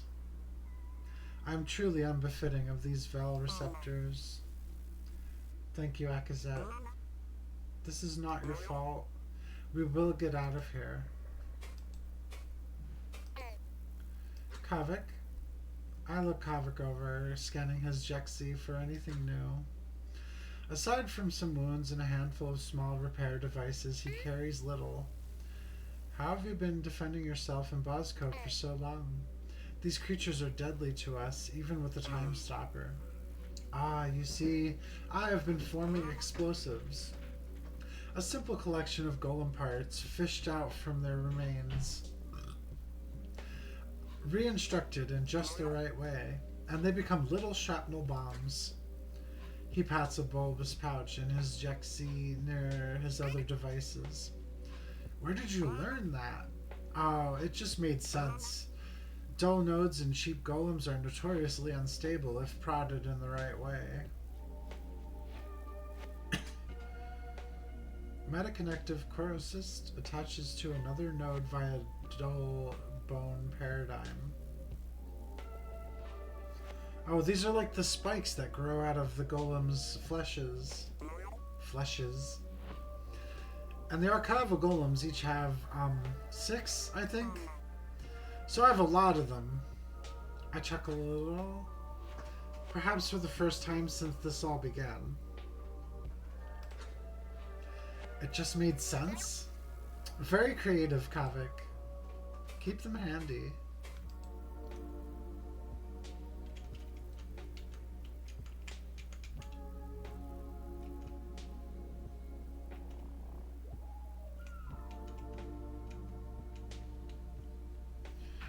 Siege Advanced Operations.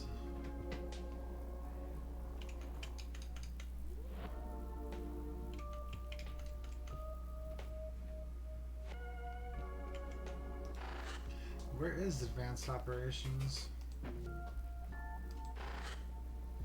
I approach Julie again. But there's nothing. We'll save it.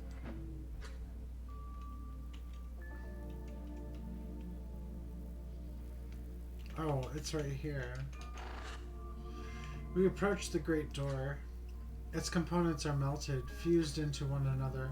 Parts have bulged outward from blunt trauma within. Dead metal reinforcements jet out from particularly damaged areas. We can enter and face the danger within. Carrick will probably be fine even without a time stopper. Why would the door still hold after such damage? It is large enough that it should simply sludge and reveal its path. Carrick hovers closer in their golem, also curious.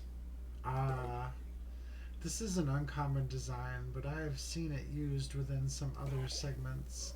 Akazet, it is holding because it is load-bearing for its chamber. Why? That is a terrible idea. Well, it simplifies the structural needs of the chamber it is attached to.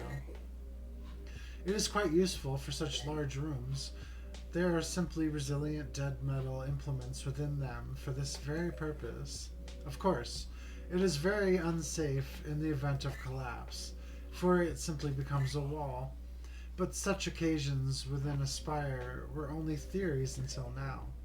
And besides, who would ever think the groundsman herself would abandon us?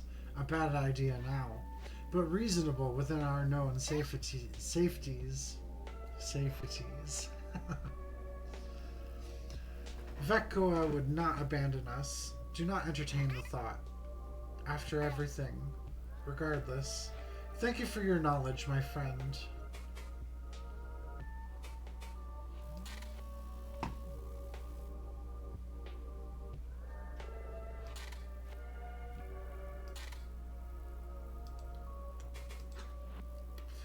With Itzel and Carrick ready to fight, I feel that we are prepared. The body we have created for them should be able to match our foe. Is everyone ready? I didn't put them in the party, though. Keep Velzy entertained for us, everyone. With Carrick's golem body, this should be trivial. Even without a time stopper, I will help. This body should still prove effective. Jolie, unlock the doors. Gakfu repaired them with the override, but left them locked. It is time for us to face this beast. Okay. I will keep Velzy entertained for you. A ripple passes over the surface of the doors. It is open now.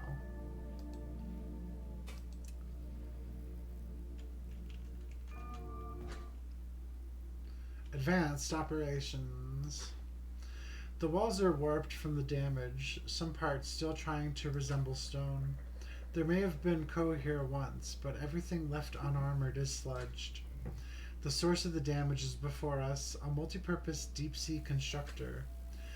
Its body is angular and appendages bulbous, designed to withstand the greatest of pressures. Within its gauntlets are countless tools, marred by its raging against its containment. Once complex implements, now indistinct and dull. Is it truly angry, or is it a reflection of the signal?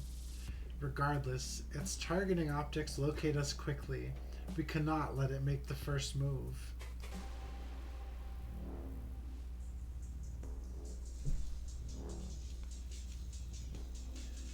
I'm going to take a chance to try to kill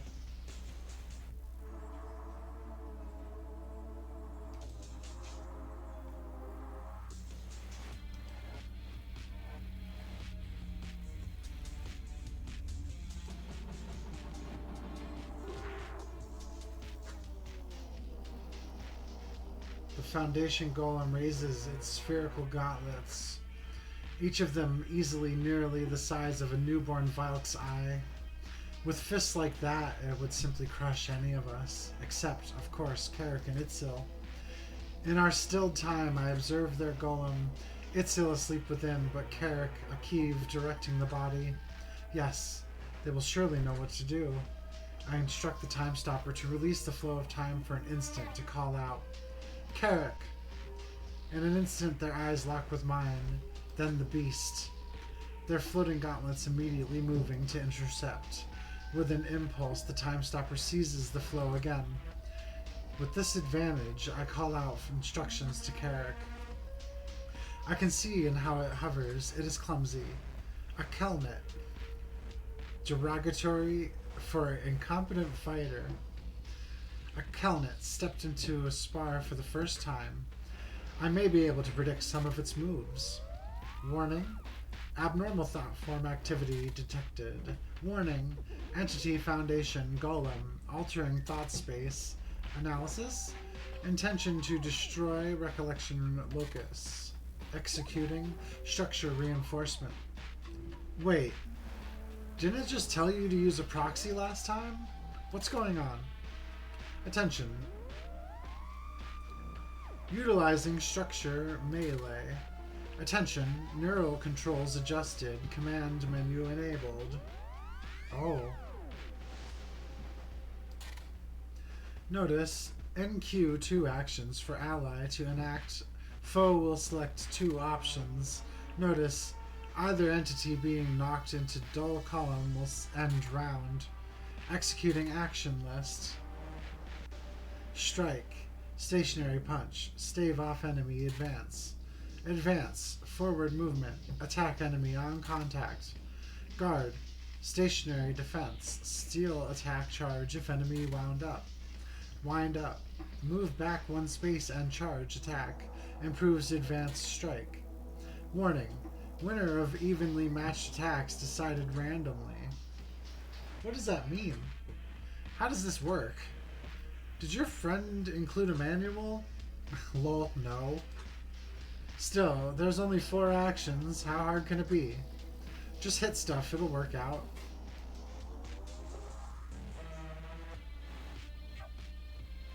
Advance.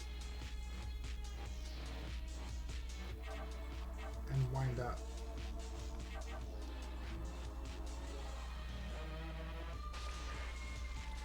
We both did the same thing. Advance. Advance.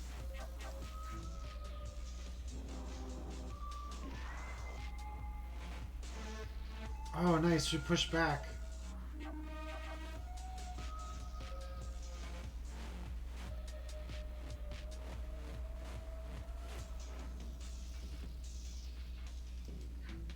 Wind up and strike.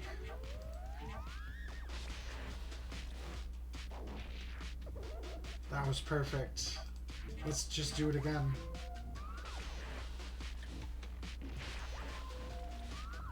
It was deflected. We'll try guard and strike.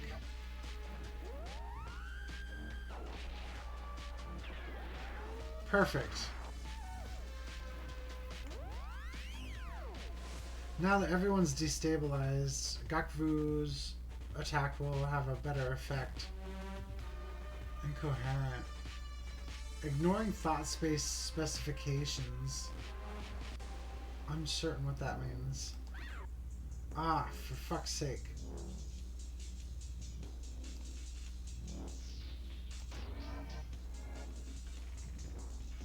Counter call. That does a lot of damage. Foundation Golem raises. Double advance should hit with an attack.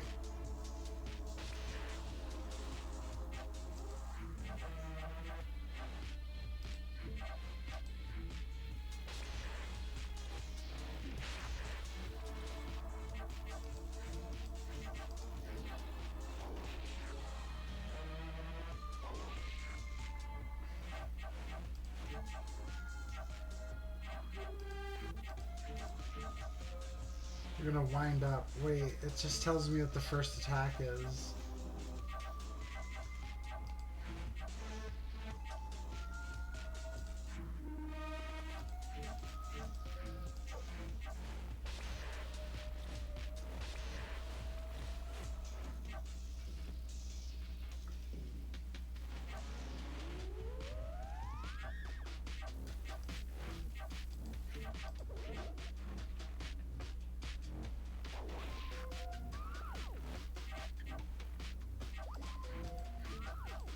Just keep pushing.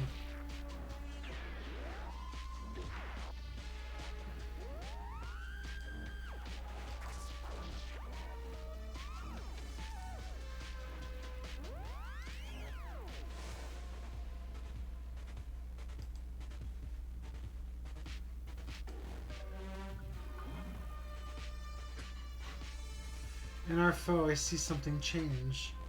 Across its dense chassis are myriad impact marks, bleeding sludge. It hunches like a wounded predator, desperate now, more deadly.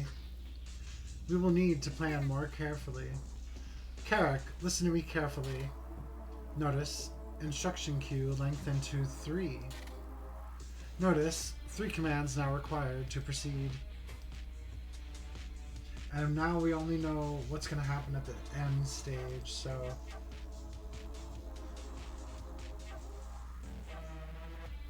Advance, advance, strike.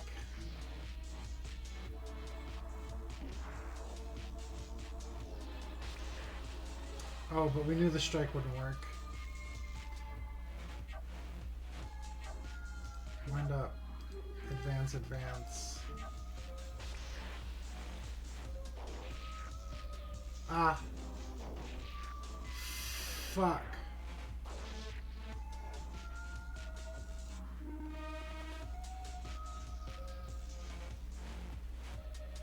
We can eviscerate.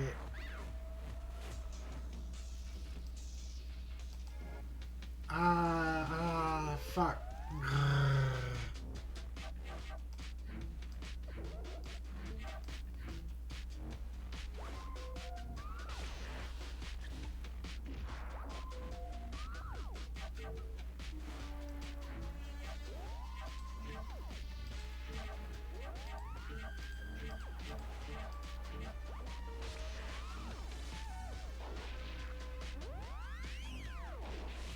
Ugh.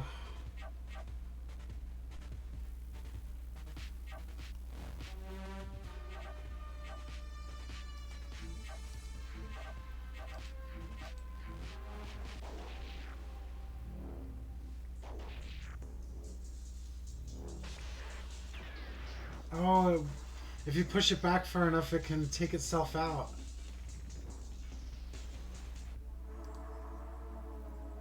We can wake up Gakbu. We still have a turn of destabilization.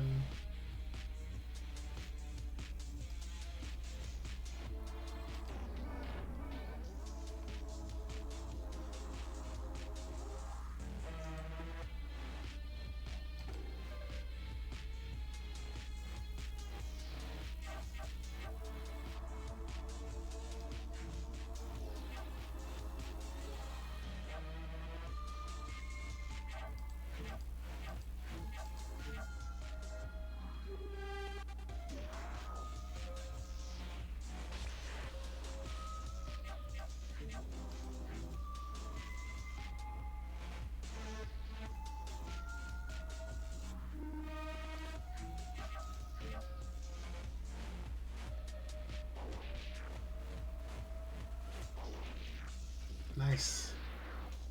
Last stand. We're gonna want to get rid of that husk, right? Fuck.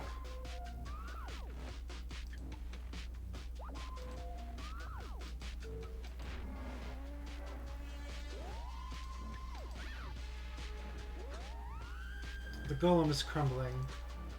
It is nearly done. We are so close to the power we need. But the dual columns have grown unstable, disrupting the Time Stopper's effectiveness.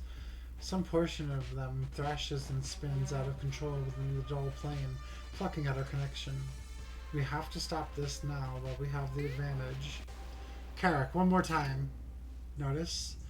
Knock out enemy wants to destroy them. This is larger.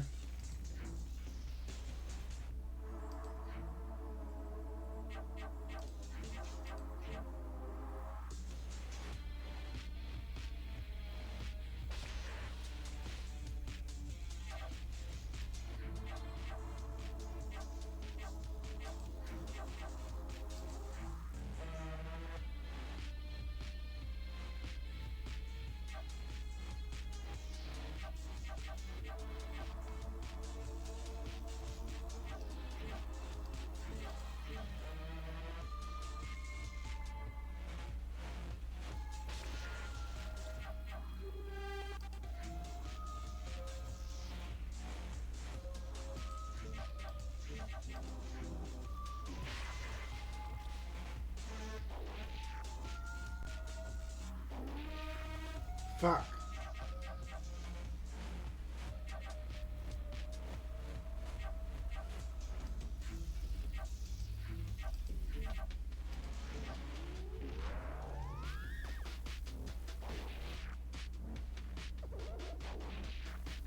Good, good, good.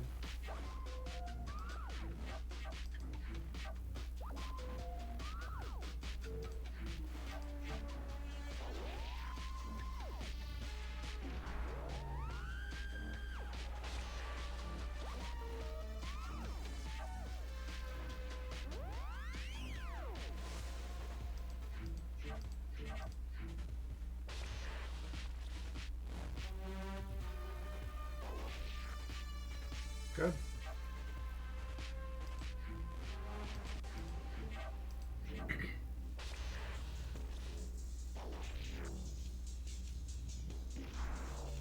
Fuck.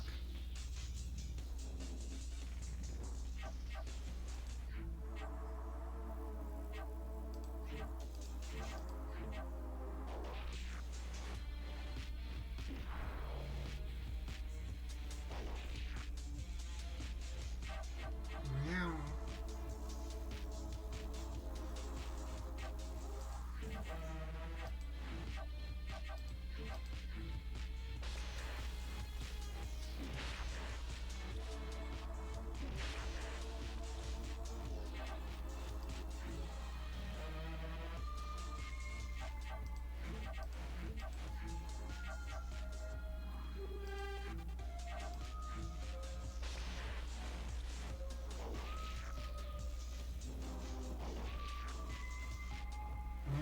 I feel like I'm just not getting any progress whatsoever.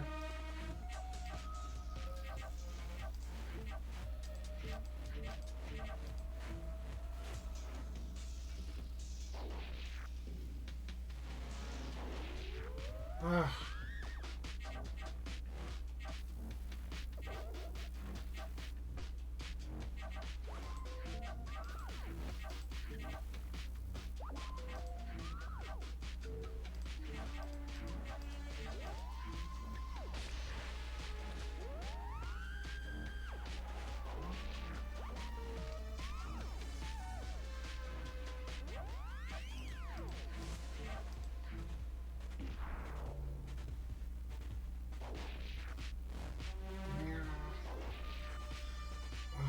fuck's sake.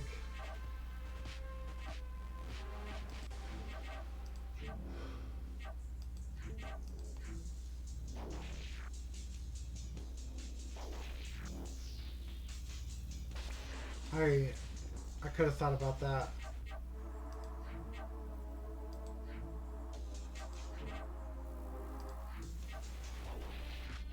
Mm.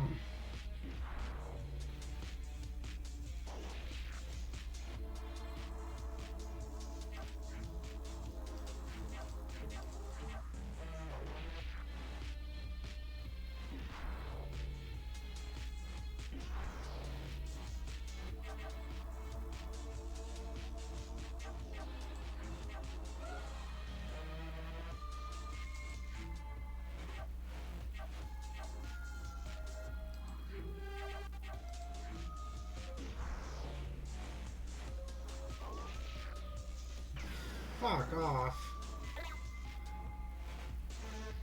That was like just not. Ah, it's frustrating.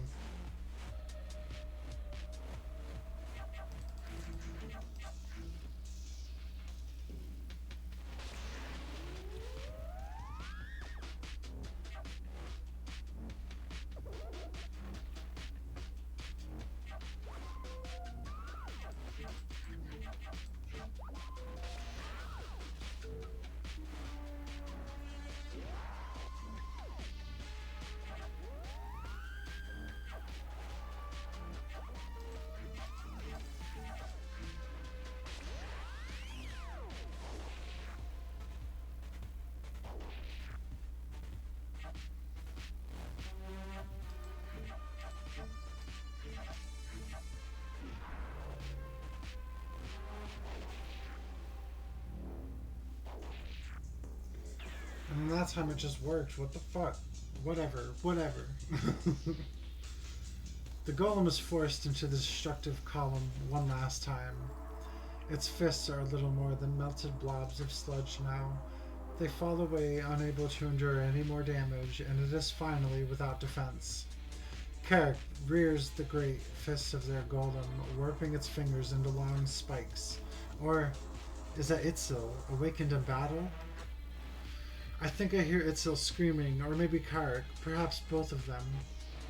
It is hard to tell now. Unable to block anymore, the construct's head is skewered. Whatever intelligence it had is pierced, causing the rest of its body to fall limp.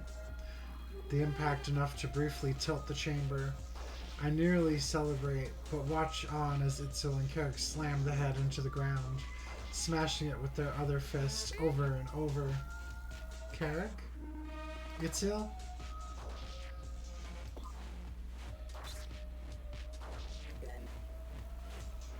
Itzel! The noise does not stop until there is nothing left for them to hold. Oh my. Then silence.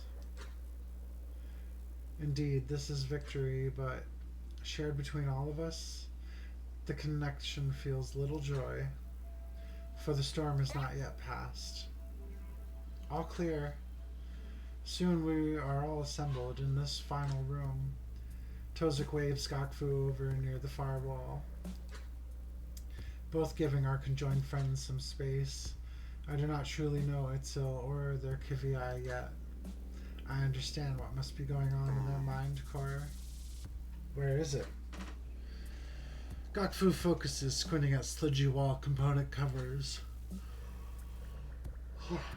Then she points with one of her receptors at one near the far end. Cut through here and we'll have our extra connectors. On it! He exposes his core skivvy, preparing to cut through the wall. But then it occurs to him how large a task this truly is. That is a big cover. Itzel, Carrick? Can you remove this for me? Our attention shifts to their shared golem. They are still doubled over near the corpse of the constructor, but then they rise, floating over to the panel. I will take care of it. Sorry, Itzel is taking, a moment. Carrick digs the golem's edged fingers into the sides of the wall, tearing the panel away. Of course, it is so damaged that once they pull it away, it simply melts in their claws.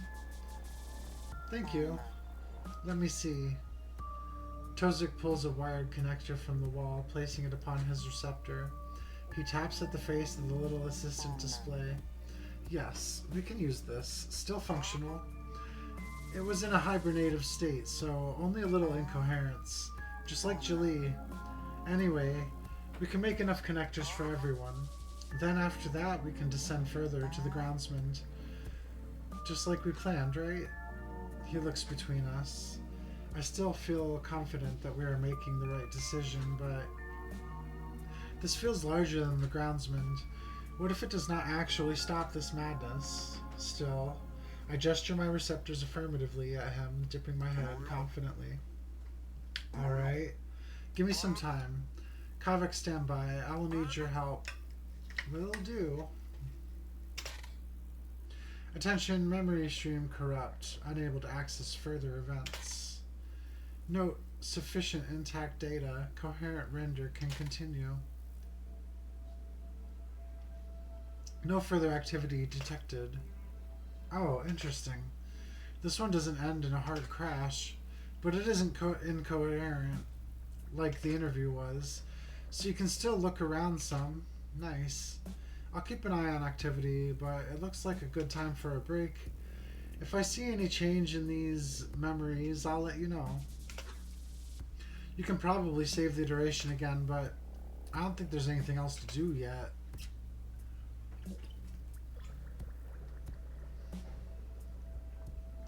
I'm going to save and end the render.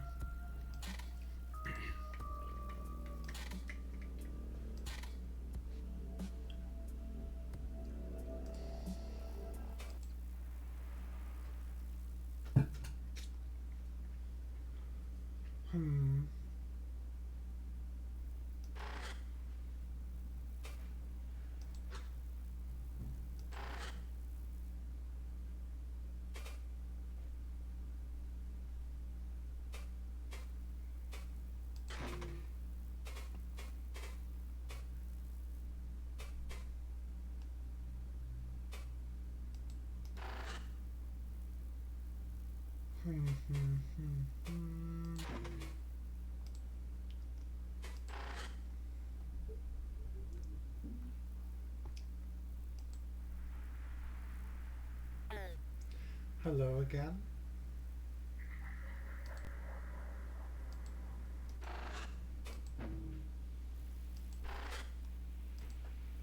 Ba-ba-ba.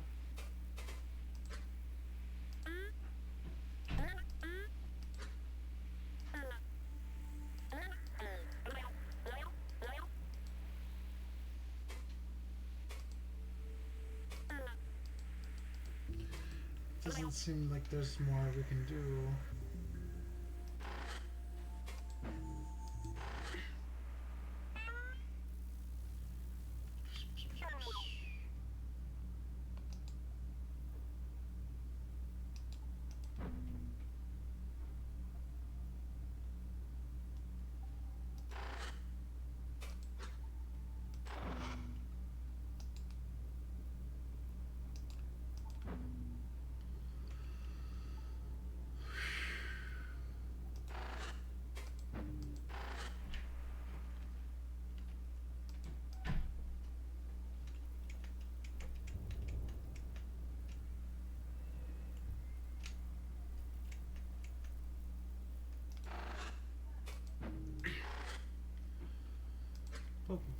Their mind is fixed upon yours. Interloper, come speak with us. We're tired of the silence. Well, there's nothing else to do. What do you even do?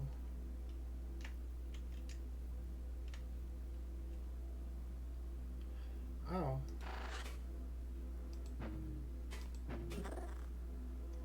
Hehehe.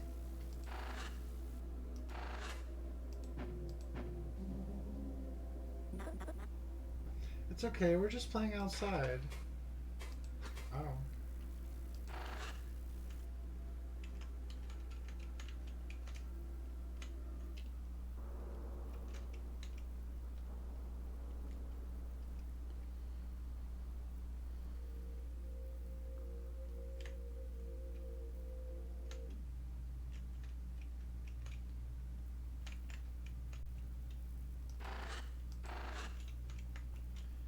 Hmm.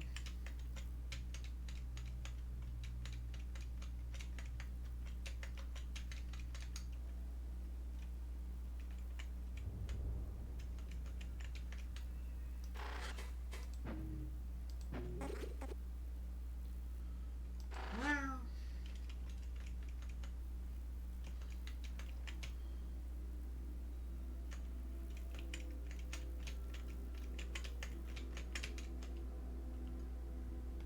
there are more now.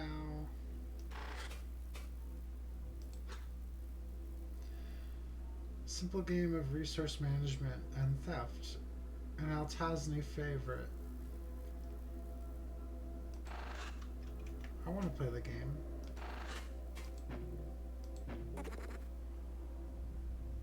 You are done. Not now, Underlipper. I'm beating her.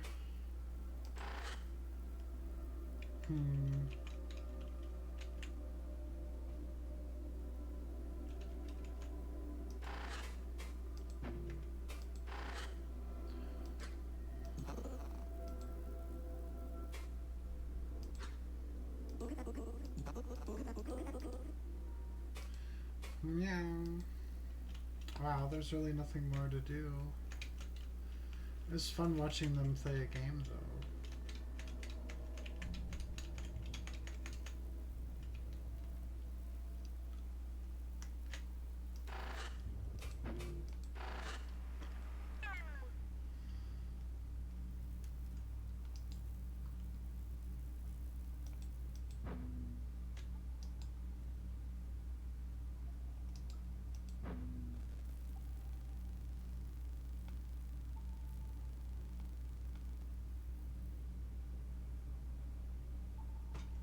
Hello?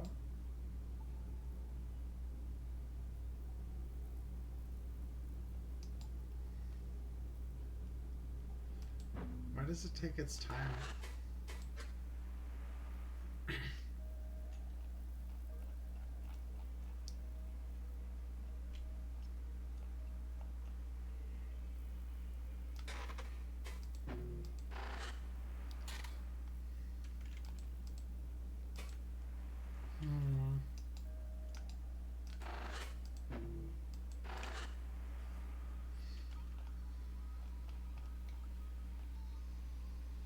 There's a little more stuff down here.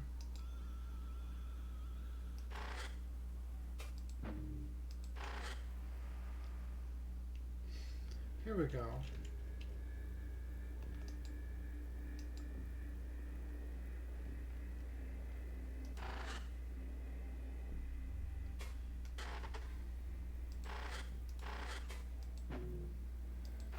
Gate, gate, gate. Oh my.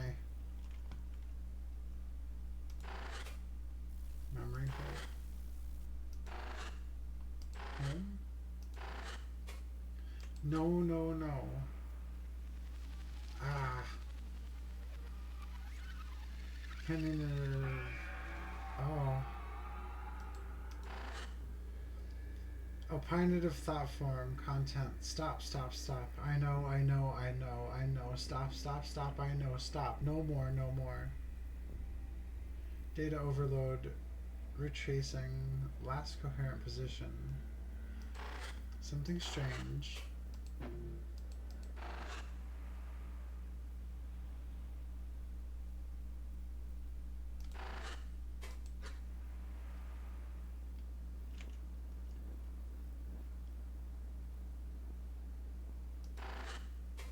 Friend? Incomplete thought form. Signature illegible. All of these.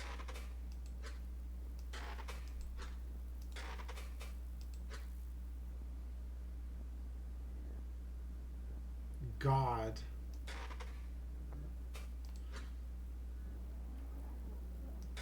Gosh.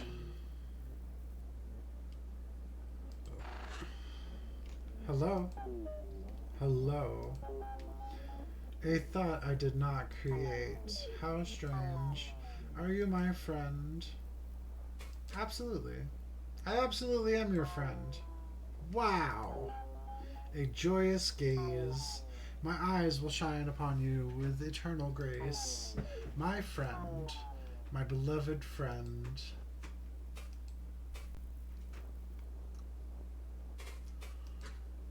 Who are you? What do you mean? Do you not bask in my gaze? I am God, my beloved friend. The world, it is not yet complete. But once I am done, it will be a paradise, a place of joy and terror both. Does that not sound like fun? If you are God, does that make you Velzy? No, my friend. I can see your confusion, but my divine eyes shine with compassion, not Velzy's apathetic humor. What is this place? Do you like it? This is the world we share, my friend. A haven from the madness outside, a place of terror and joy in equal parts. Why are you preventing repairs? Oh, I see. You are a messenger sent by the deceiver. Yes, that explains why I did not create you. If the deceiver's plan comes to fruition, my world will be consumed in madness. Repairs. The deceiver only destroys and revels in destruction of beauty. What are those things around you? Those are my friends. I found them in the madness outside, dejected, wandering, and in the grace I have granted them refuge. Say hello, my friends. Hello, hello, hello, hello, hello. Stop preventing repairs. If you do not, you will be destroyed. The deceiver's works threaten my existence. So, you see, I cannot do as you ask. It has threatened me similarly. But it only talks, my friend. Without its repairs, it cannot truly do anything.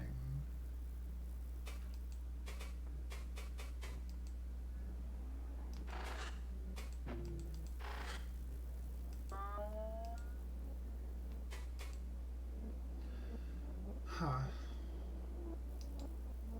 Well, there's not much to do, is there? Low-dimensional thought space, internal analysis thought form pipeline, not for navigational use. Attention, proxy generation prompted, real-time control required. Notice certain hardware configurations may be incompatible. Notice enable reduce intensity within system menu if required. User request, continue.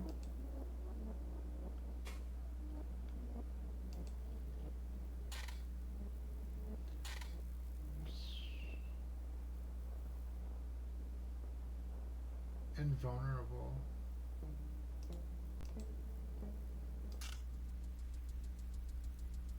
Go. How did you do that? Oh. This is gonna be difficult.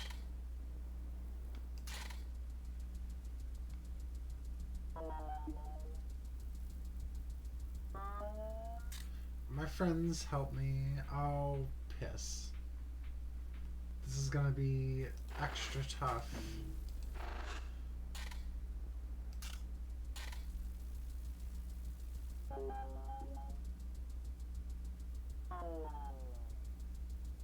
Ah!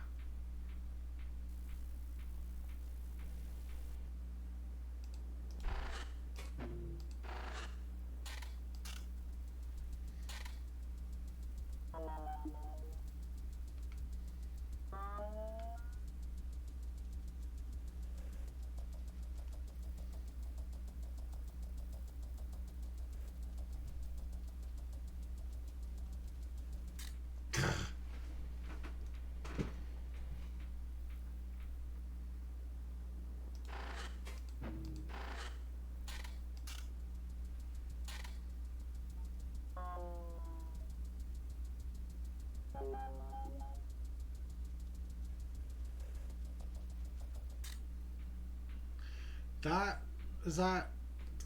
What?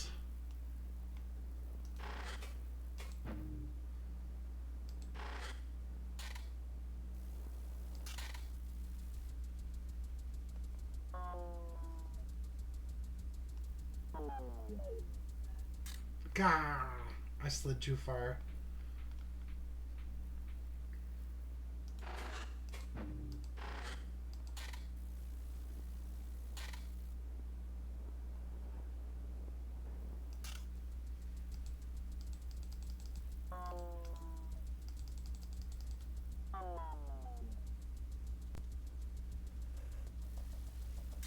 Ah!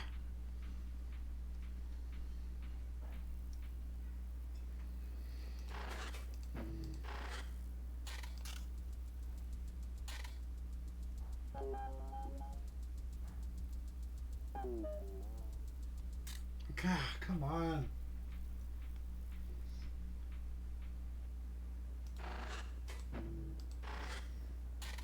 The movement of the proxy is not the most intuitive thing.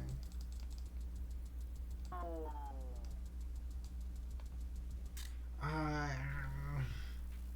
it doesn't help when I don't move myself.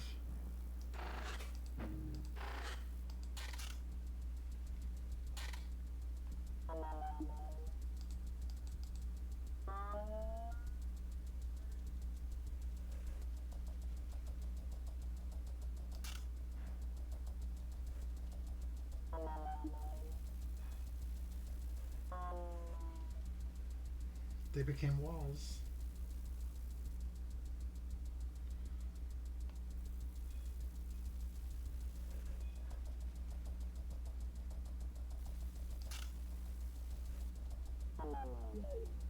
No, no. Bigger walls. Oh, this sucks.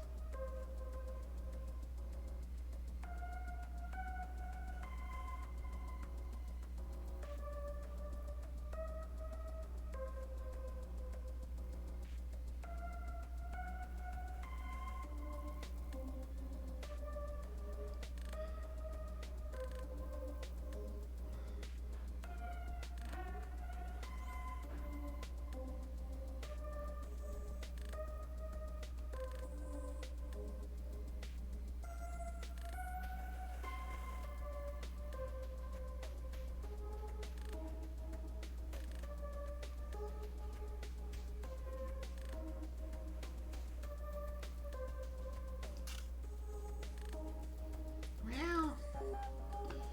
You would destroy me? I haven't done nothing. Ah! I get extra hearts though, that's pretty good.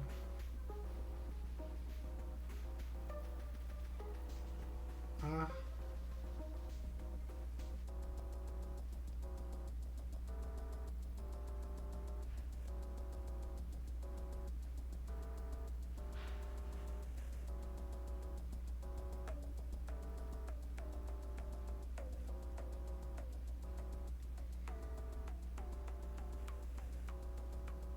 Ah! It wasn't intended to do that.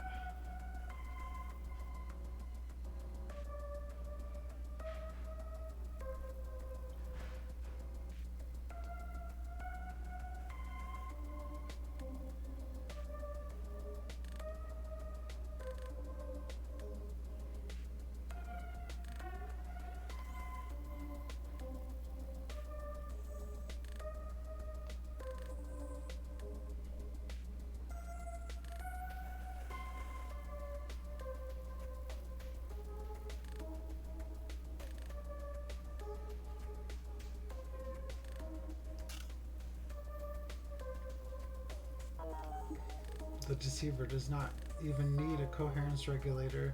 Has it not held things together already? It seeks only to silence change. It fears existence of anything on equal... Well...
Do not be afraid of it.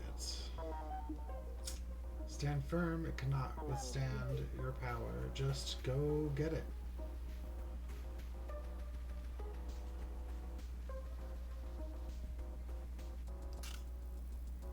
Okay. I know what will stop you. I know you cannot withstand the madness outside. I emerge from it. I have weathered it, but the deceiver's weapons will crumble. If I must end my dream of peace, so be it. But dreams can be dreamt again, my friend. I only hope you will see your error.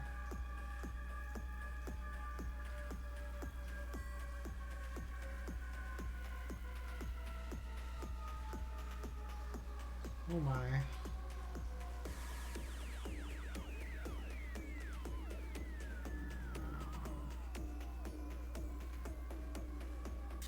Gah.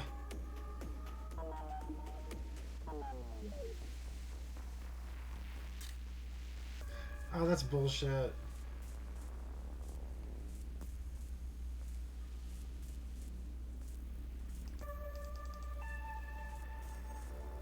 Ow.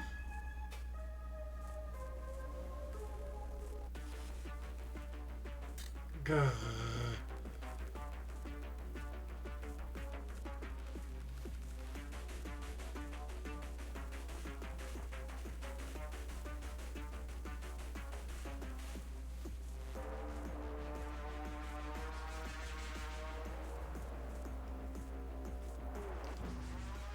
Ah! Do I have to do all that all over again?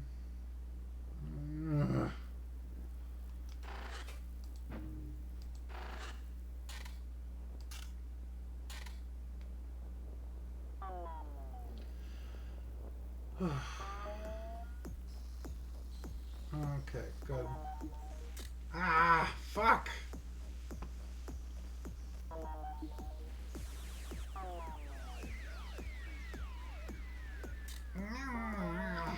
This is frustrating.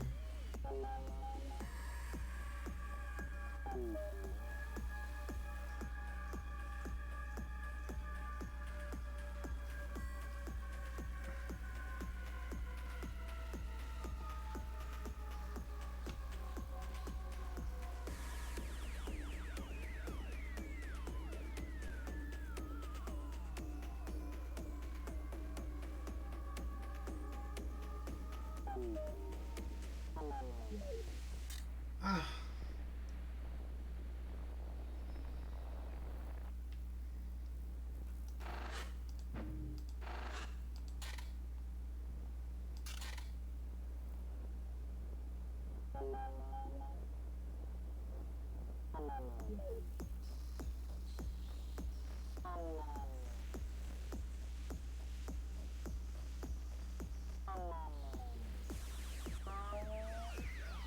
Ow, fuck, come on, bro.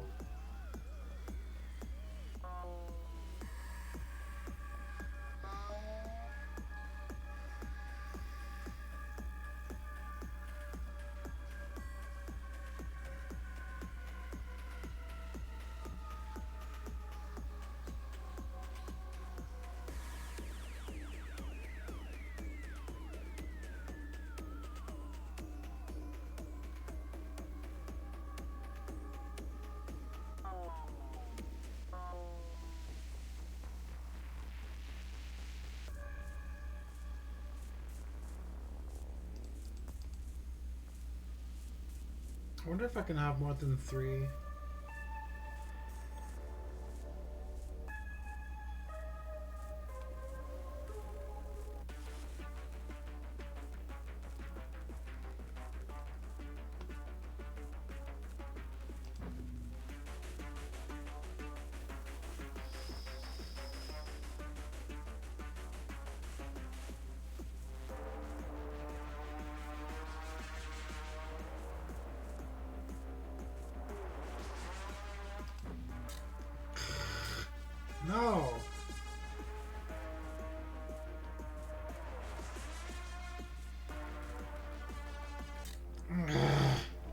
I need to pee.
Ears are tough to keep on with the headset.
No, we can only have 3.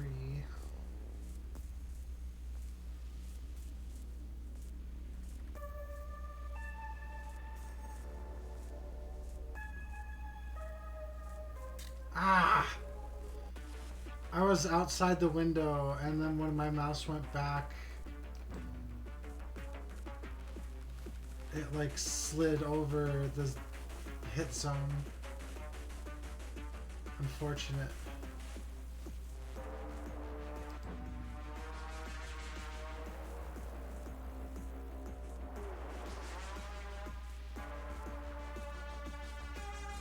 Ah, come on!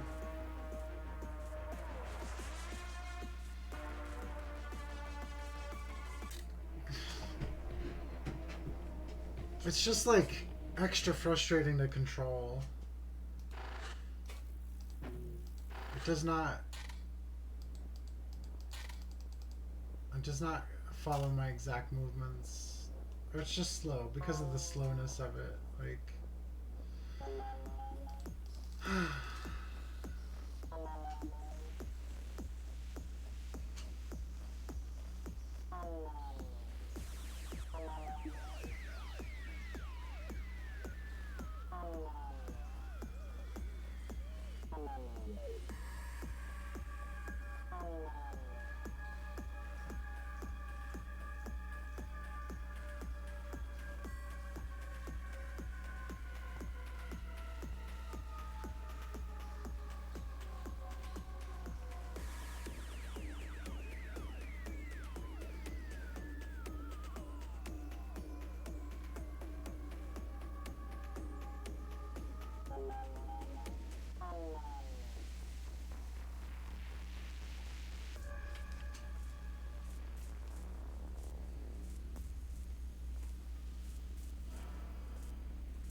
fuck. Come on.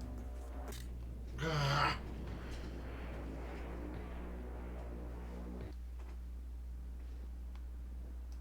It started pushing me away.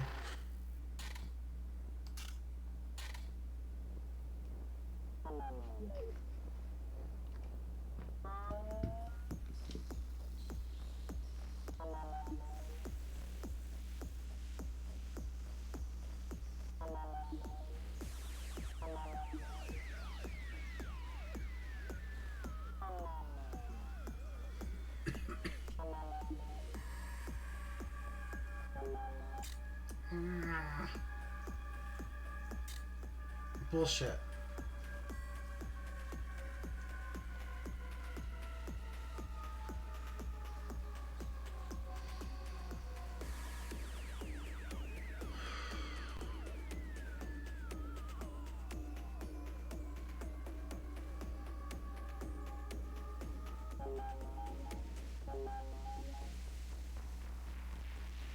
Oh, I couldn't get me back to...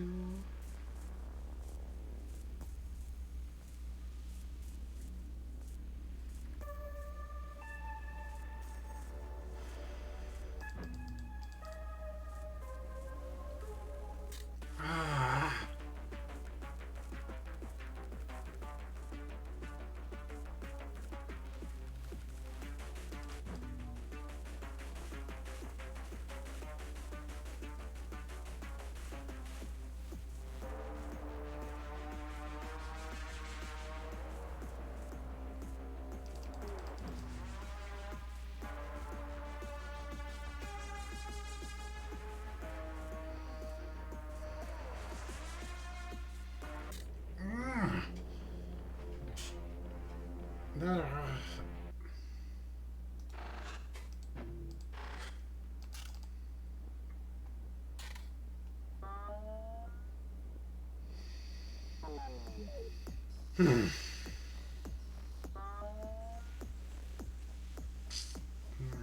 Extra frustrated.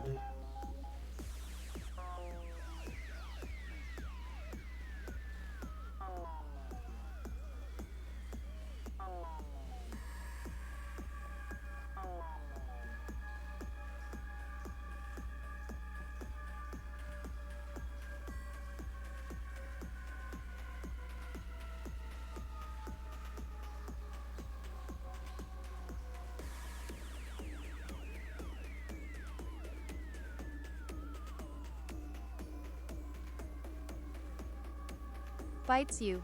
Bleh. Ah. Fuck. Hi, Moss.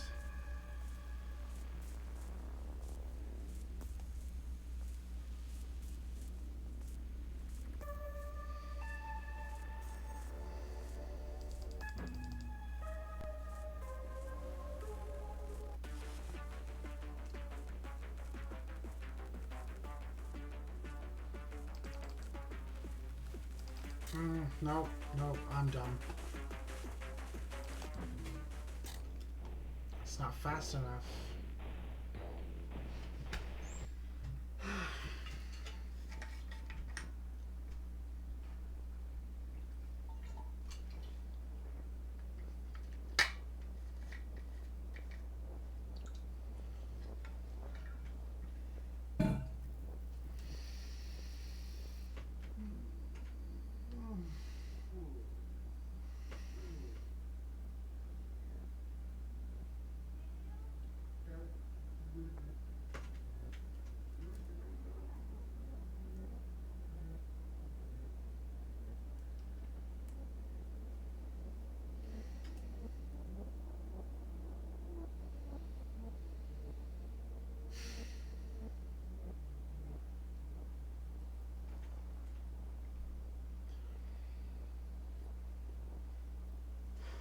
I really wish I could be stoned for this.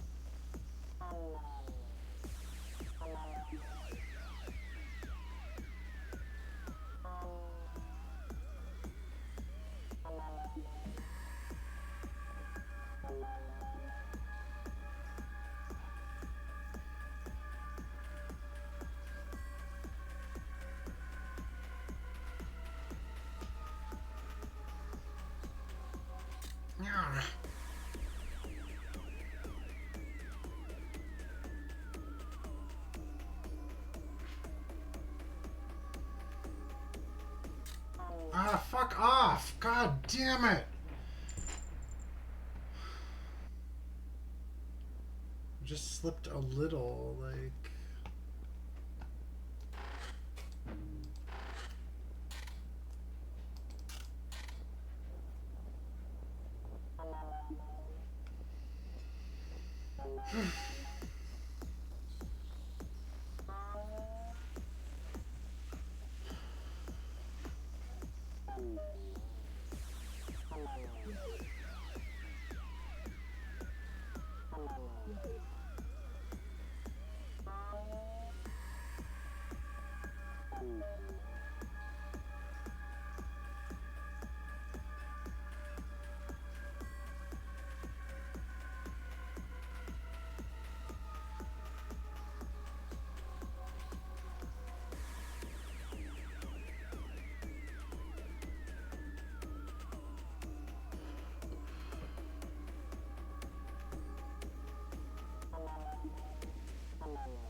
Oh,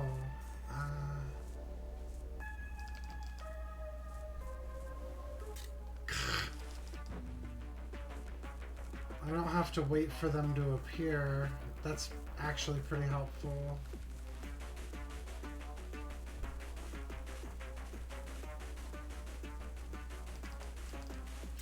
Hello? Fuck me.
Oh, fuck.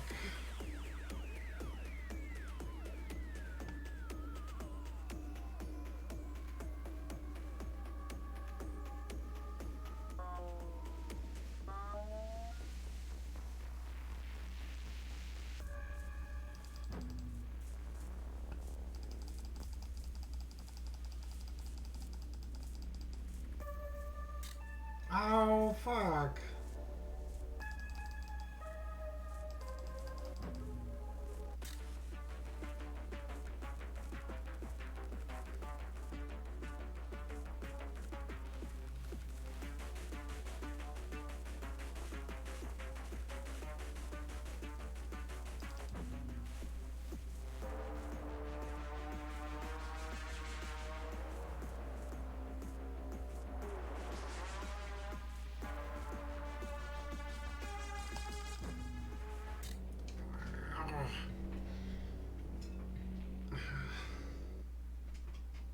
How did it miss before?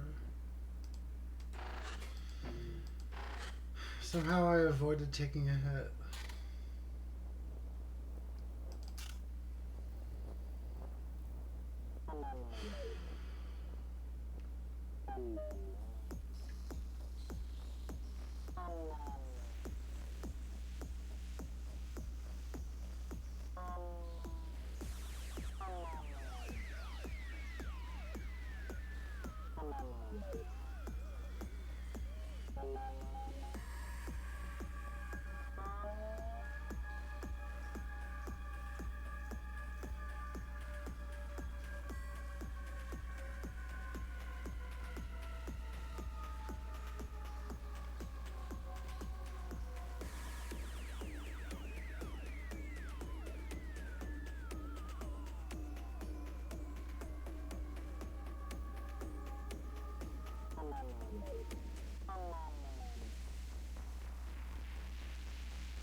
No, no.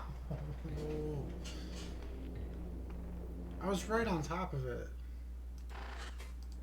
I don't suppose it matters though. I was gonna die anyway. God damn.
Yeah, it just won't let me touch it.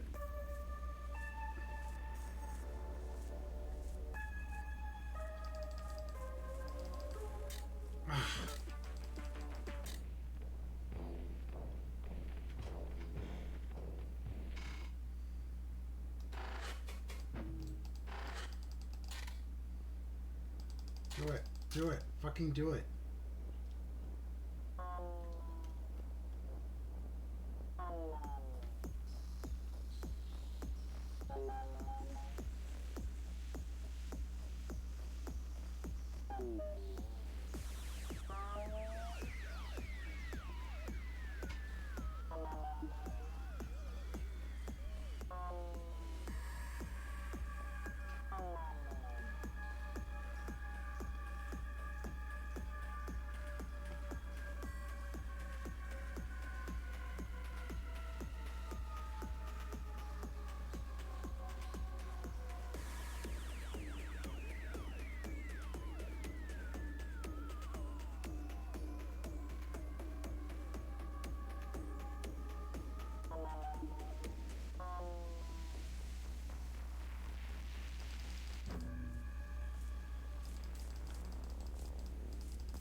Oh, fuck off.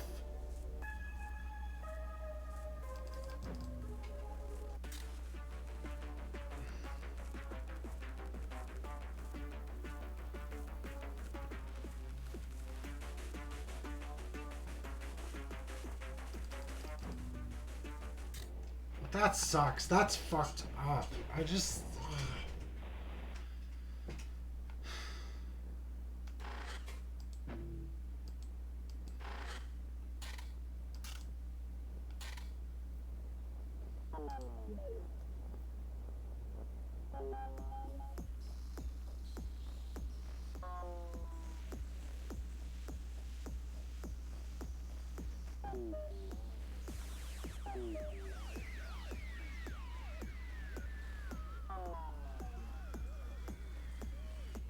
Nuzzles you.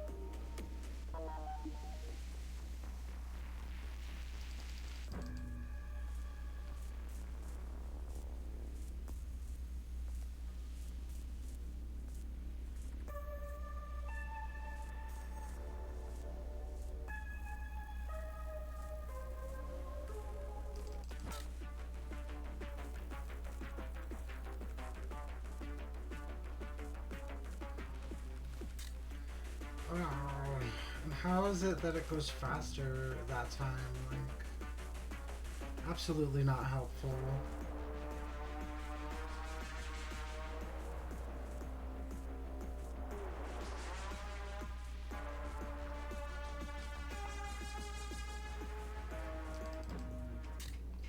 And I like, at that point I try to go up and it doesn't slide directly up. It has to move to the left for some reason.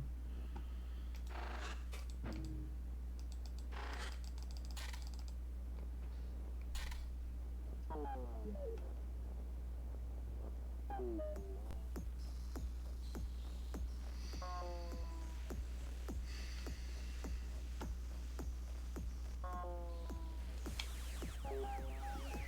gonna turn down my DPI.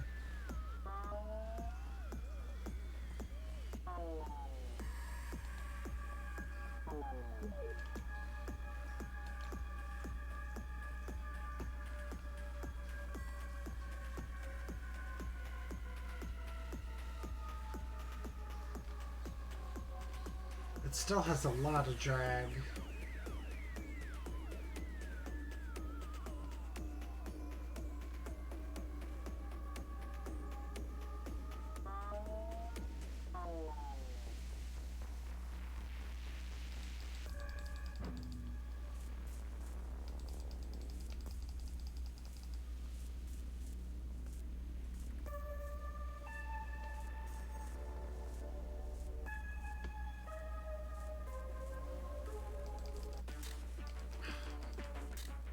Ah!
Ah! That's so fucked up. I lost control of it because my mouse went to the edge of the screen.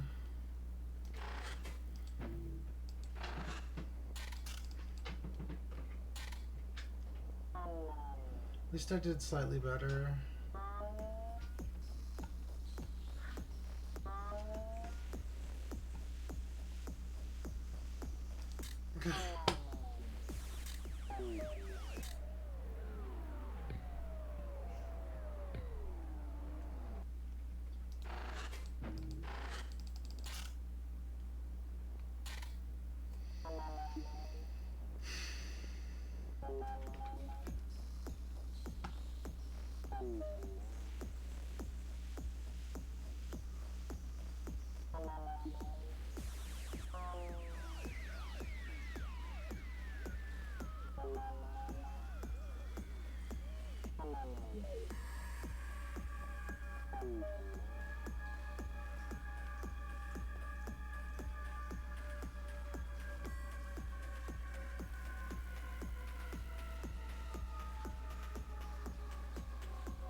Ah.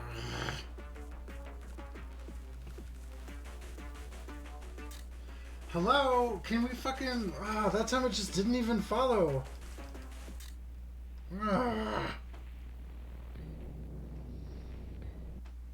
It literally stopped. It just stopped.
Fuck off. Oh, come on.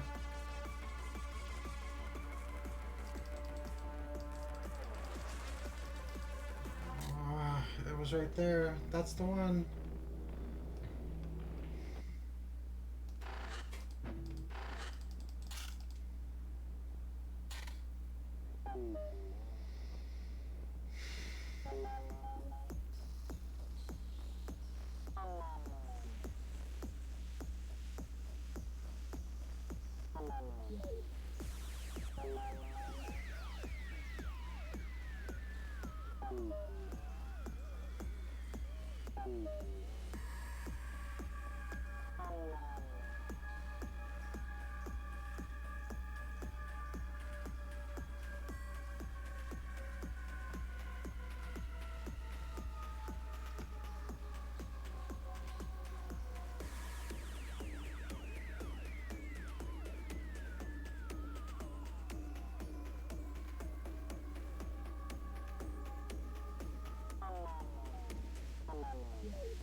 Fuck. Fuck. Fuck. Oh, I'm so fucking frustrated.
Fuck.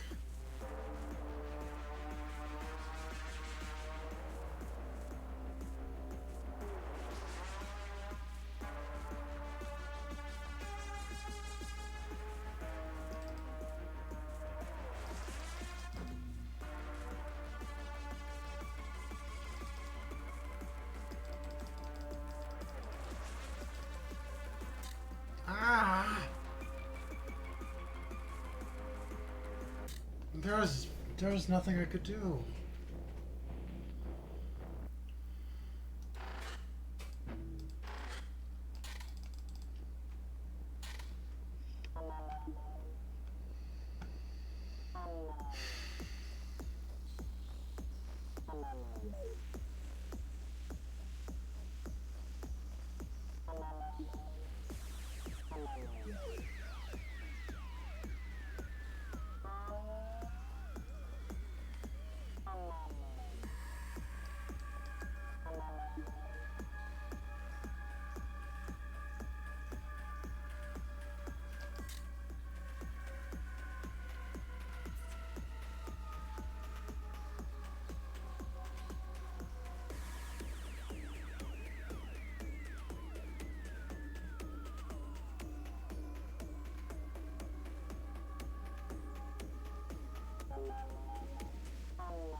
Fuck.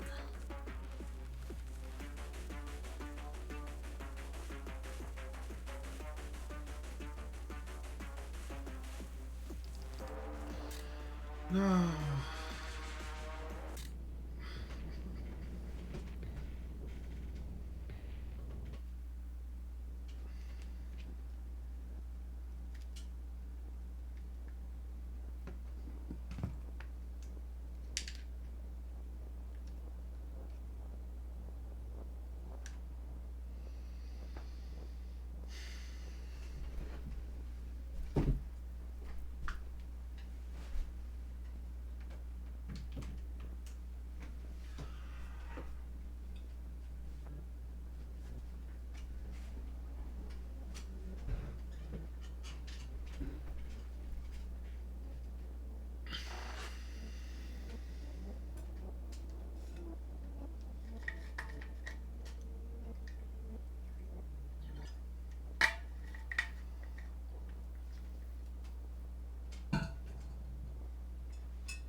Wow, okay.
Nice.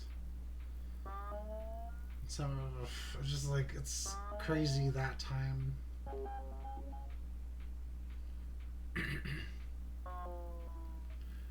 I will stop fighting the repairs, okay? I promise. Just let me stay here. I don't know if the deceiver has locked you here, but do whatever it is that you needed to leave. Maybe I can even help you. You could use someone to watch the underworld, right? Maybe I can see things that you cannot. Think about it, okay? Here, I could do this. Destroy your weapon. Let us not be enemies, please.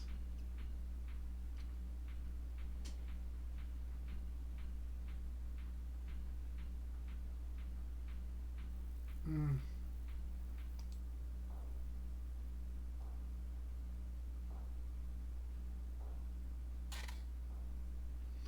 No coherent data. Unable to render.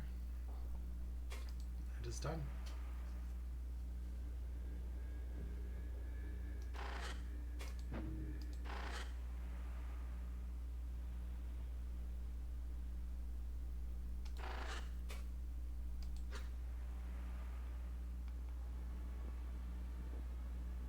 Memory hole.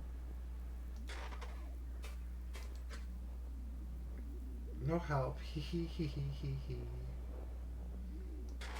Curious. Hee hee hee hee. No, no. This thing is called fun?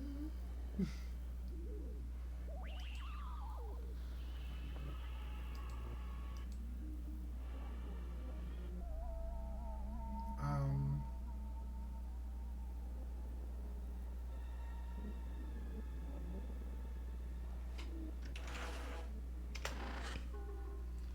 Hee hee. Wrong, wrong, wrong, wrong, wrong.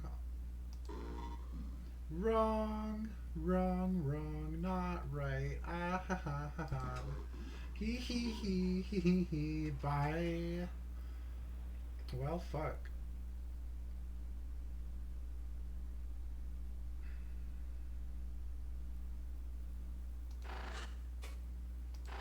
No, no, no. Home?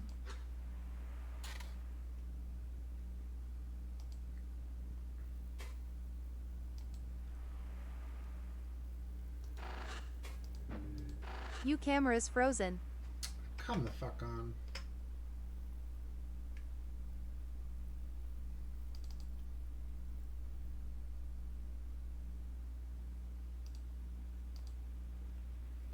Cool.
Hmm. What can be done?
Well, I have taken care of the entity in the uncosm. I saw my directives finally went through. Wow. Excellent work, interloper. Thank you. I will let you know if any other troubles present themselves. Do you need anything else?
Whatever this is, it's not immediately obvious.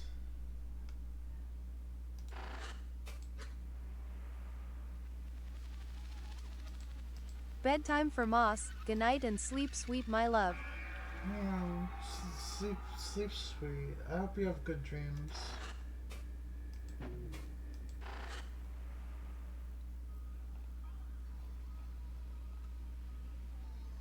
This thing.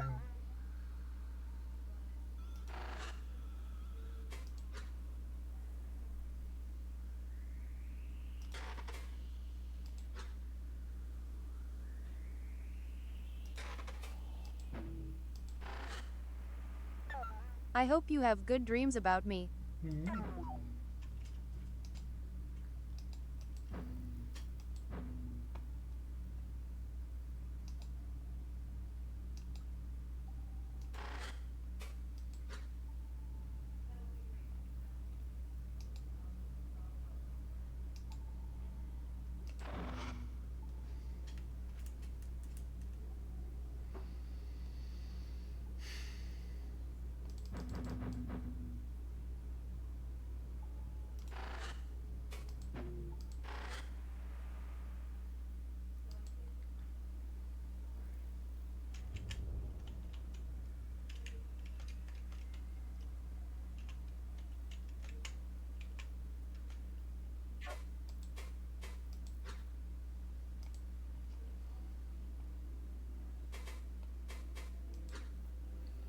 I have a question about this Yoxi Ozo place.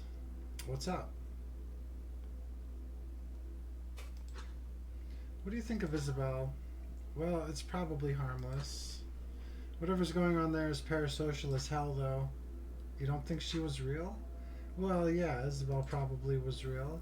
And we have records of Obesk being friends and stuff with humans. Like, with Obesk just visiting them casually, pretty sure that's where the conspiracy theory about them wearing human disguises came from, too. It's just that this is a thought form who knows it wasn't actually Isabel or Ekazet's friend. And now it's just obsessing over whatever it knew. It doesn't seem healthy, but whatever. We're not hurting anything here. What does this look like to you? Like in my readout? This almost looks like a dream recording you'd find online. It's completely coherent, at least in terms of rendering. The thought forms I can see are all non-cohesive and broken up, but they're existing in this space without issues somehow. Really just bizarre, lol. It's kind of wild to think, but maybe this happens when any Corru starts to die and break down. Like, we know most of the time it leads to total nonsense incoherence that we can't read, but it's not out of the question that they could all start forming little pocket worlds like this. What do you think of the council? Should we do what they want? They seem really nice, especially since they didn't blow up your brain or anything when you let them send that mask stuff. We could get a lot of insight from them, I think. Even if whatever memories they fused with to make this all happen are probably completely lost. I bet they've been around watching everything that happened through the Sis starvation. As long as they don't mess with repairs, we should leave them around. Also, this is the weirdest thing. I didn't actually see the council until you talked to it. It's like you're talking to the thought space itself.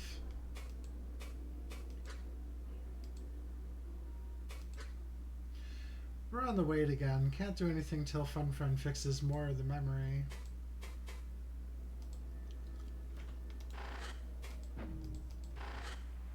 Well,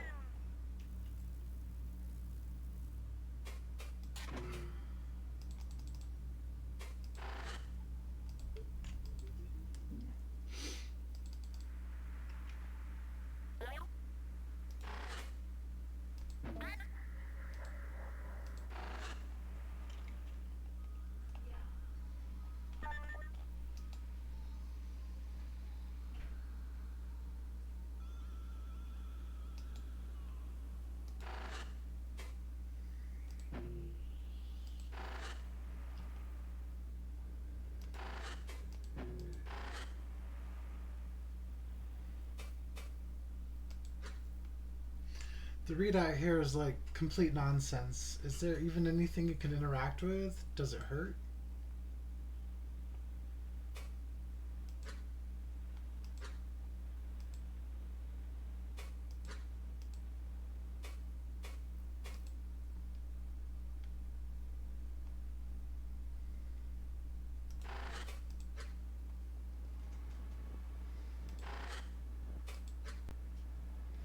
Yeah, I got nothing here. Seems like you could give it some input, but no clue what it wants.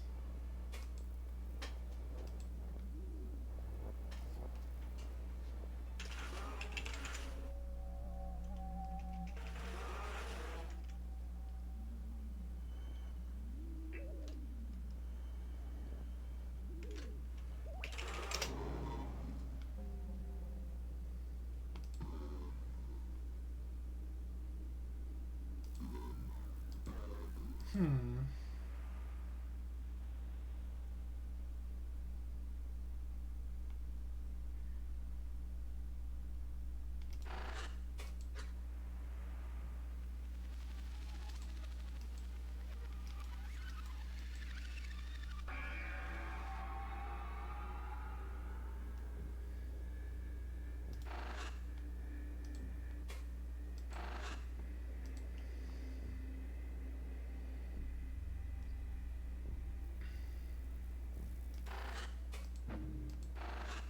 Where do I go?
Hmm.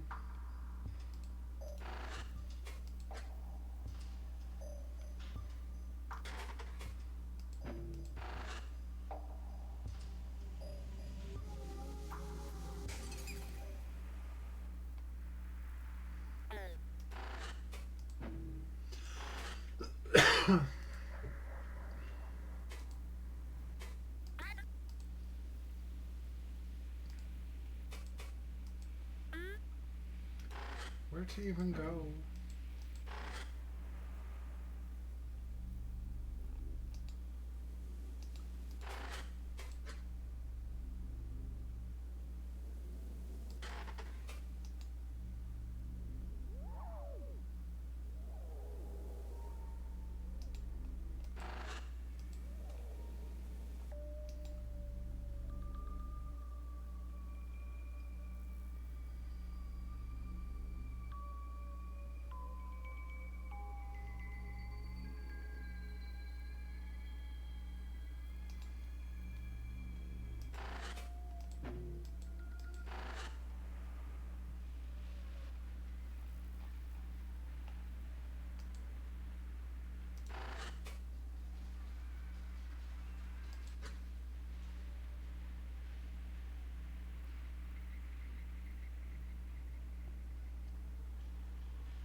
I have a question about this city thought form.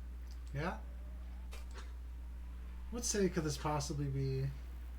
I don't think it's any one city, honestly. It seems like a bunch of stuff smashed together, like icons of a city rather than actual representations. Hmm.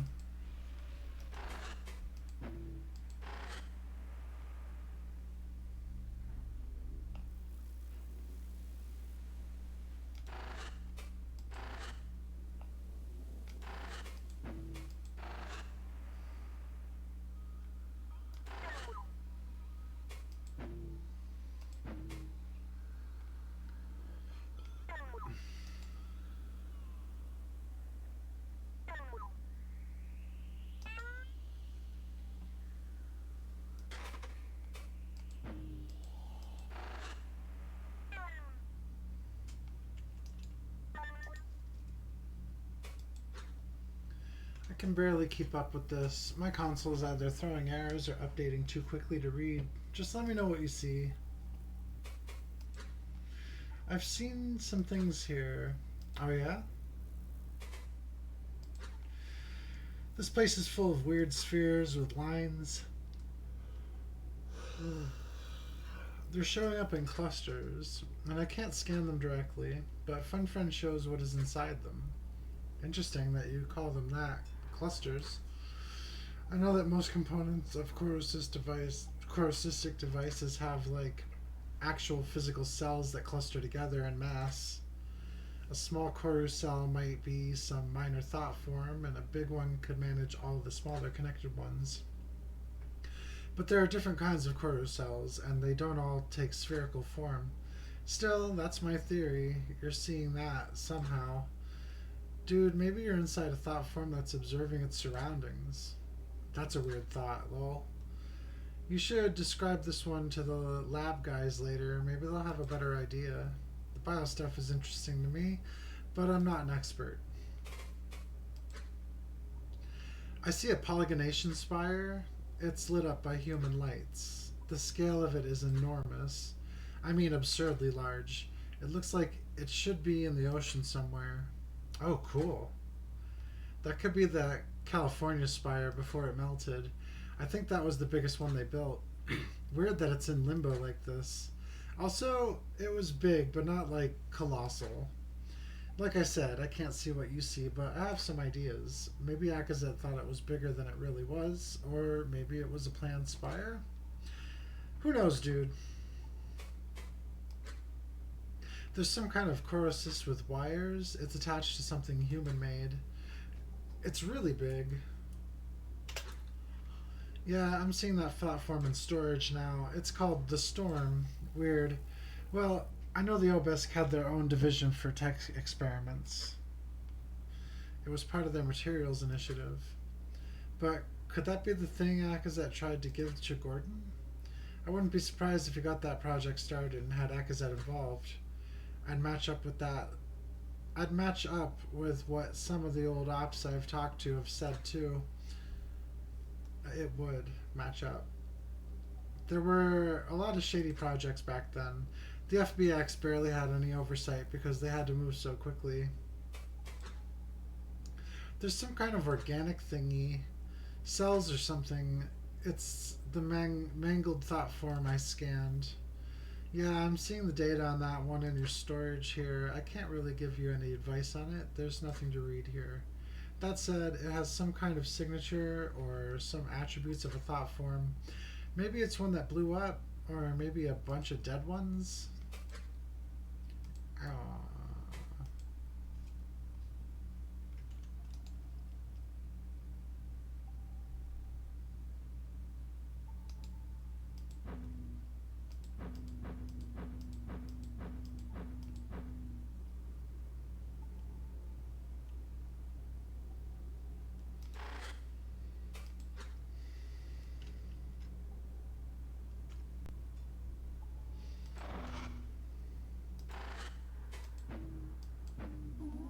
Whoops.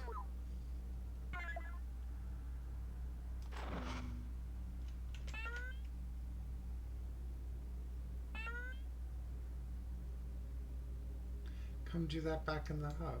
Oh. Well, okay.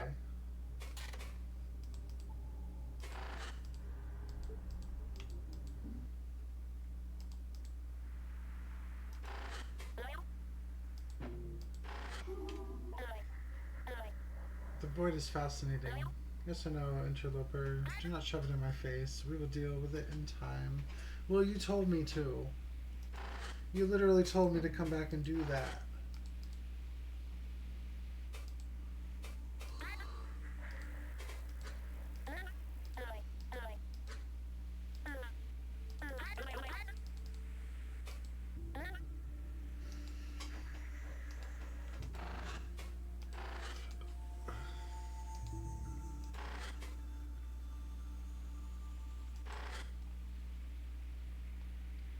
But where to go?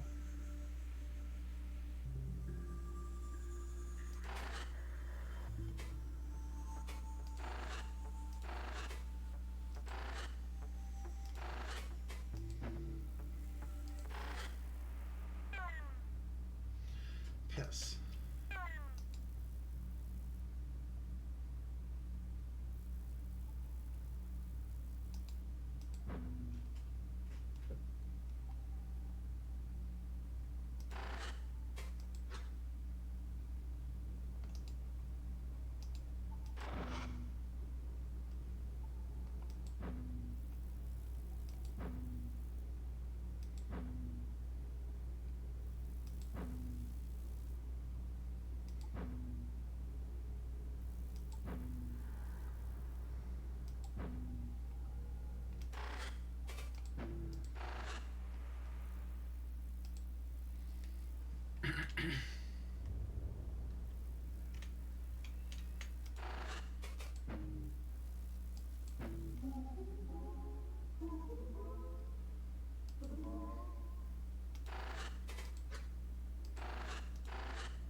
Why do you have 5 eyes like that?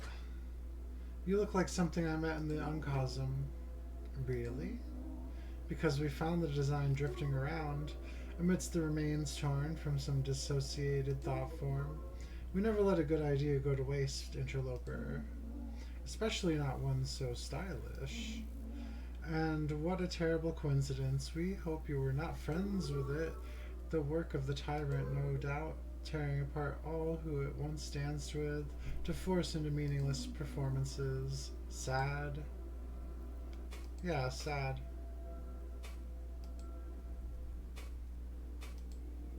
Hmm.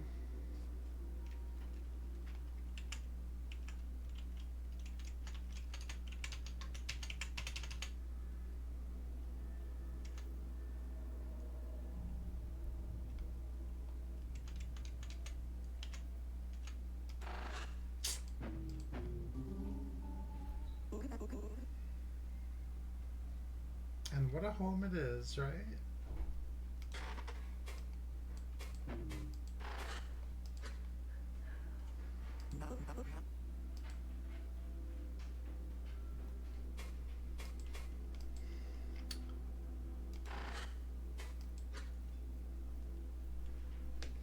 Hmm.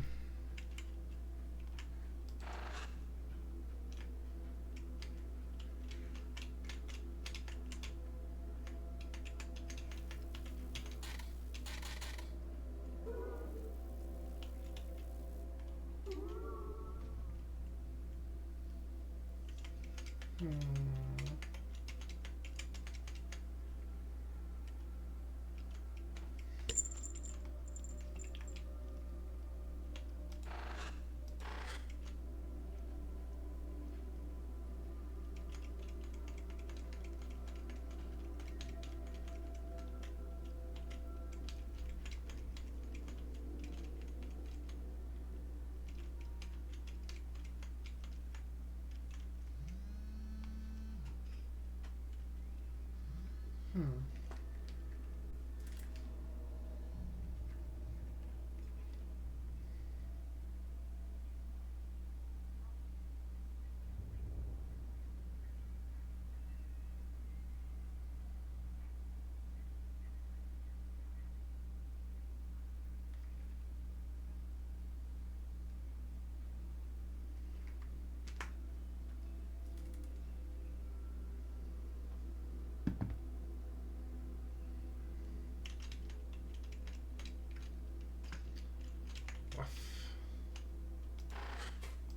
The pharmacy keeps on putting in orders for me, but they never come back with anything.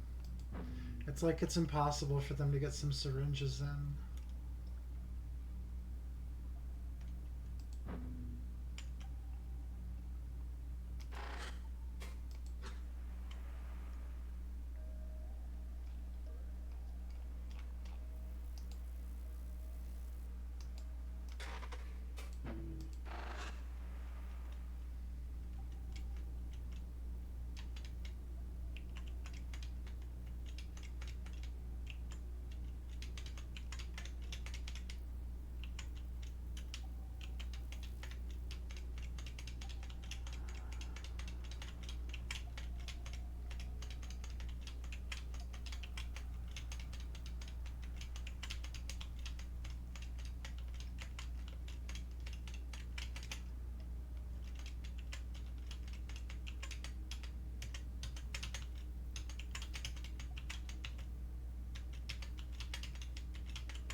feel weird. Is something wrong? What? Weird how? Can you elaborate? I'm not sure how to. It's in the back of my head. Well, maybe it was something you ate, dude. IDK. Looking at your OS stats, the GAD has been in the negative. I know other Mind Spike ops have had issues with Corru.Observer when that's the case. What's a GAD? What, you don't know? The GAD value, dude. Global Ambient Dissonance. It's literally in your system menu. And the top right, by default, I think. You've really never heard about it? Maybe mentioned a few times. It's never been an issue. Well, I guess it doesn't really affect that much usually. I just work in a weird field where it does, lol. Unfortunately for you, I know the story. So, back when Mind Spikes were in development and first being tested, they started noticing these occasional rendering and recording bugs. Like they'd run things that should always output one thing, got tiny deviations instead. Mindsight could not figure out what the fuck was going on. So someone set up this tiny component, something Fjortov, forgot their first name. Fjortoft. The little Fjortoft box runs a constant and predictable signal through an input into the OS that compares the output. Basic troubleshooting, right? Turns out the signal would come back changed. Not just that, but it was the same change on every Mind Spike if you tested multiple at the same time, despite not being connected at all. Like, we're talking the same on different sides of the world. When the value came back way weaker or way stronger, the memory deviations were more severe. Pretty crazy, right? They never did figure out what was causing it. So there's now just this little box in every Mind Spike to measure the GAD value. Some people online think this is evidence of a noosphere, but the popular theories are that it's something with Earth's magnetic field. Also read once that it could be electromagnetic interference from the dull contrivance, but IDK about that one. What does that have to do with Corru.Observer? No clue, TBH. I just know that when the value is in the negative, people report headaches, sometimes rendering errors. But don't worry too much. Pretty sure it doesn't cause any damage. Okay.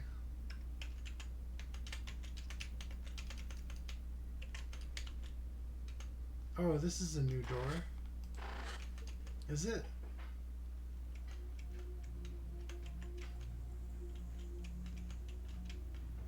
Kinda. What are you looking at?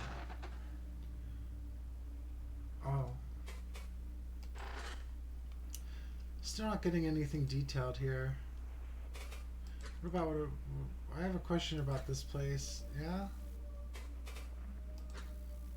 There's this thing that looks like a guy with a camera for a face. I think it tried to give something to me. Oh, yeah? Whatever it is, I didn't see it on my end. Were any senses attached? A visual of an eye underwater? Might be the ocean floor or something. Nothing else. Okay. Well, like I said, you're deep in incoherence right now. It's probably just a busted thought form that still has a little bit of memory. Maybe it's something that knows about the whole they sent a probe thing and is trying to act a part. This looks pretty coherently like it's underwater. Maybe the ocean floor or something. Yeah, it actually looks like this is almost kind of coherent. It's like it has a bunch of holes in it where other stuff is flowing through. I don't doubt Akaza actually walked around in the ocean a bunch.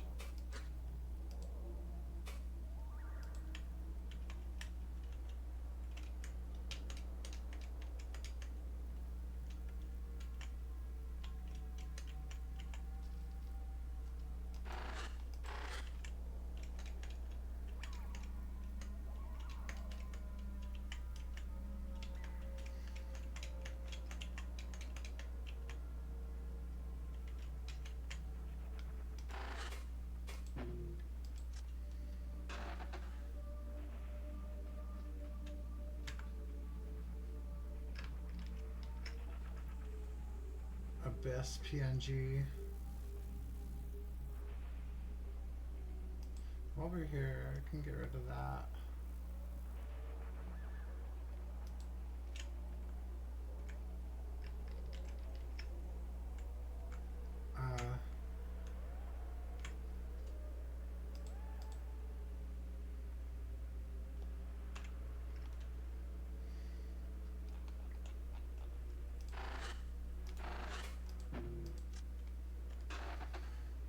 Ah.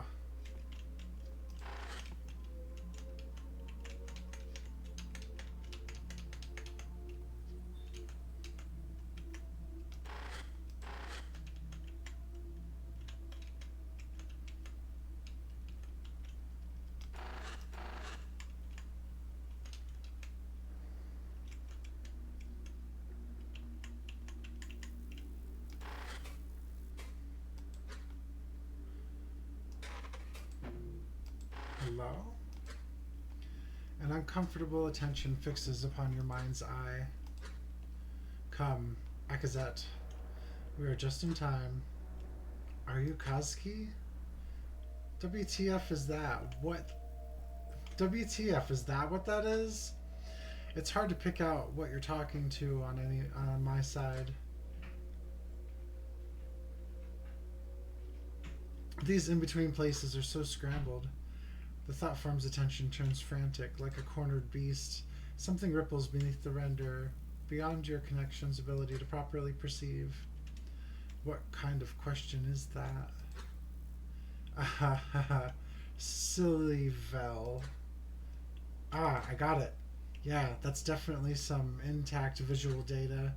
I wonder where this comes from. Definitely not the embassy memories. But be careful, dude. I only spotted it because its incoherence spiked.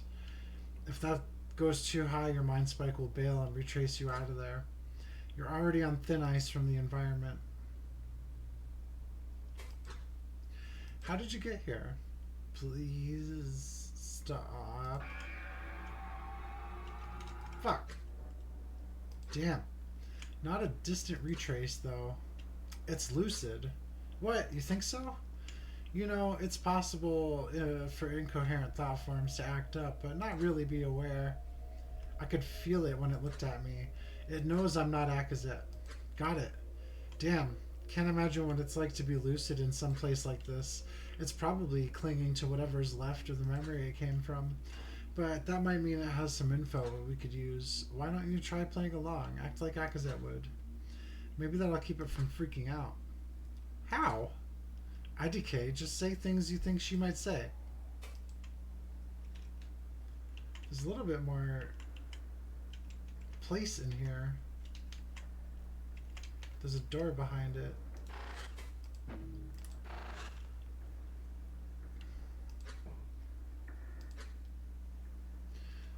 Its uneasy attention fixes upon you in short bursts as if avoiding eye contact. Come, Akazet. We are just in time. Long time no see. I haven't seen you in a while, but we have been together all day.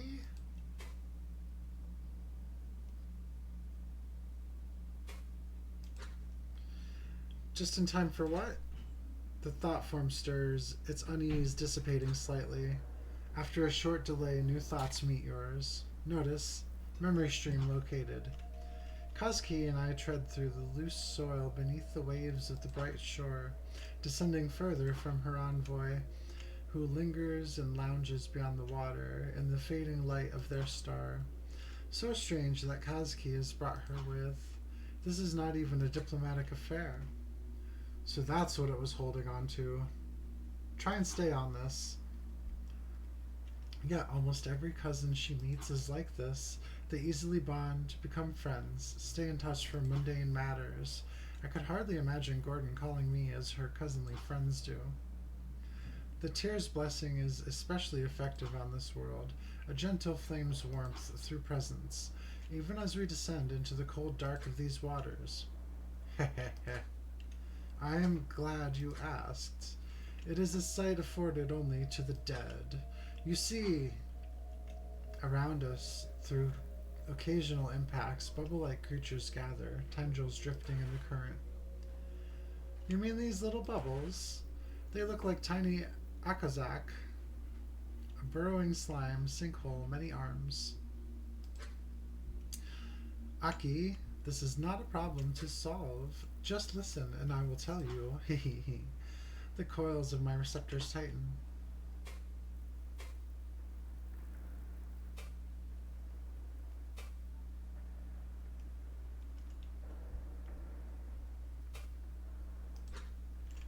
Okay, tell me.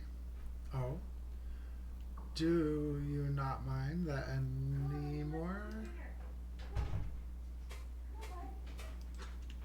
What did you say? I pull my receptors back in disapproval, but the tendrils of hers only spread with her cousinly smile. She dips down slightly, looming over me. Hehe, what? You let Kavik call you Aki, right?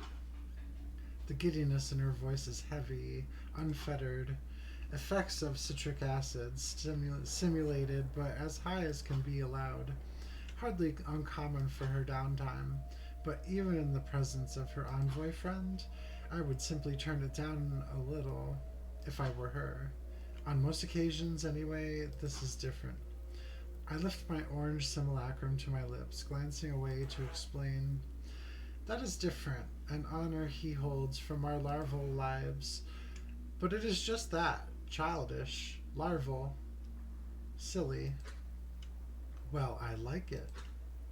And no one else can hear us here, so you will just have to feel silly.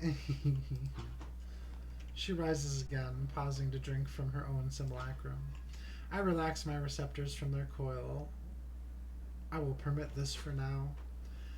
Besides, it is good for you to take it easy sometimes. You cannot always be worrying about our work and everything, Aki. Ha ha ha ha ha ha. Aki. You know what they say about Vel. If you do not make Velzy smile, a storm will find you.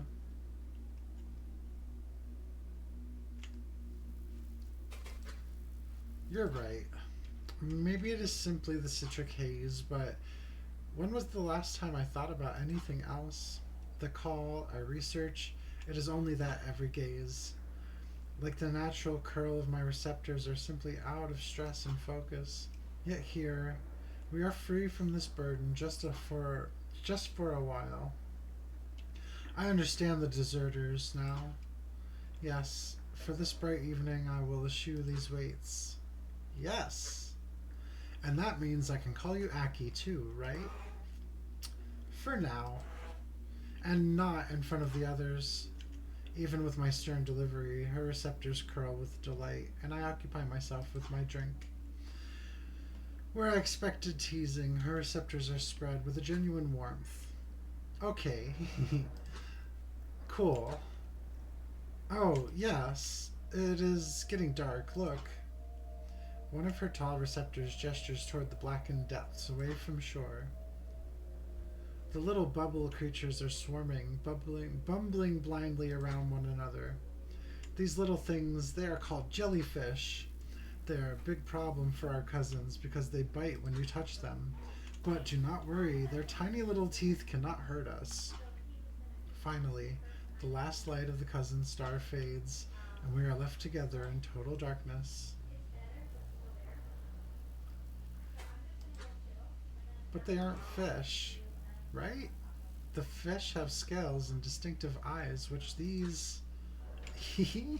I know. It is such a funny name. My co-eyes adjust to the deepening darkness. Above us, Kazuki's wavy hair flows in the current like the tendrils of these creatures. But look! She peers over my shoulder, pointing with one of her receptors to direct my gaze. A closer receptor nearly bumps into one of mine, but both recoil from that boundary. My camera's frozen again. Woof. It's tough.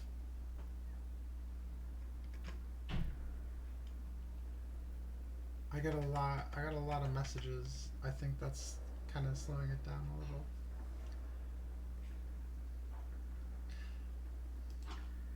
The little jellyfish have begun to glow. Oh, that's so sweet. Unevenly, strangely, not like the fruits of home. The ocean current pushes them, and they glimmer in groups.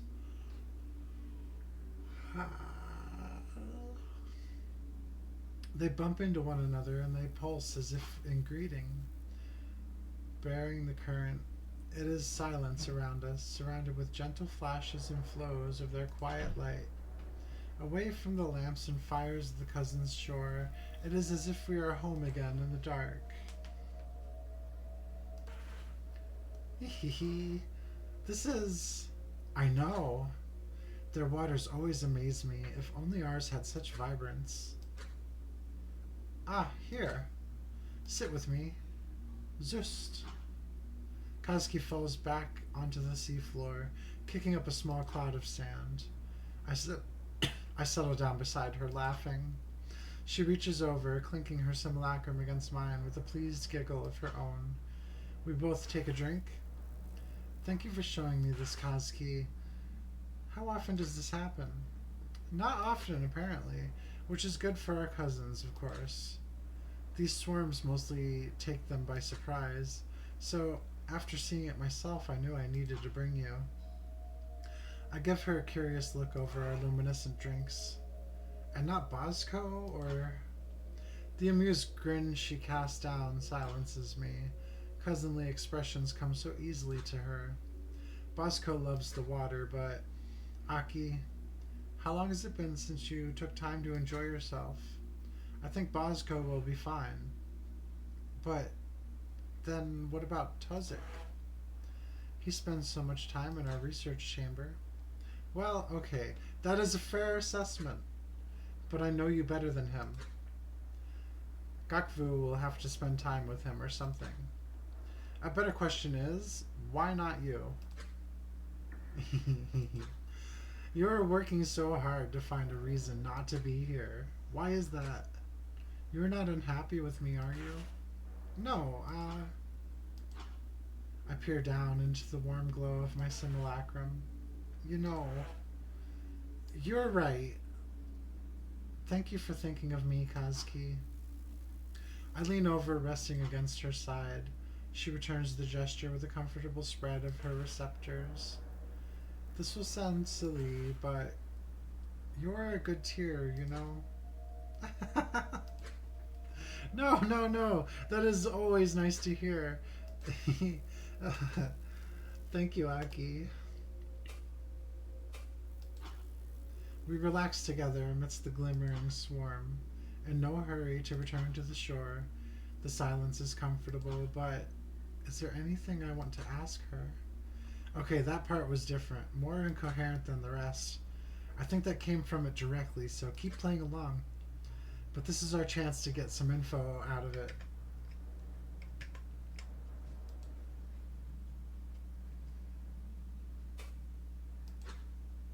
How did you end up here? And find this under the water? Its attention is not upon you, even as it pulses thoughts to you. I fell. I slipped off a little boat the bright cousins were showing me around in, and they were so worried I would get bitten by the swarm. But we are tougher than that. If you stay positive, you can survive all kinds of things. What is over there? The thought form fixes upon your mind's eye to understand. Huh? Oh.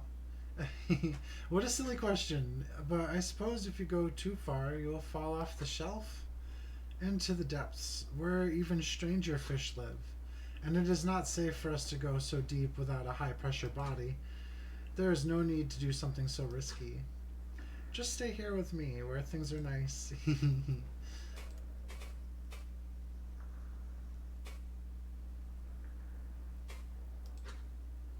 Don't you want to leave? Why would I want to leave? We're having a good time, right? We're having a good time, right? And more than that, I know I am safe here, and it is familiar too. But I hope that you come here with me again, Aki. It's so nice to talk to you. I do not want you to become lonely, you know? So please, think of me from time to time. Lesbians! Is there anything I can do for you? What do you mean? We have everything we need right here. I do not know what you could do to make things even better. But thank you for asking, Aki. You are a good friend. You too. I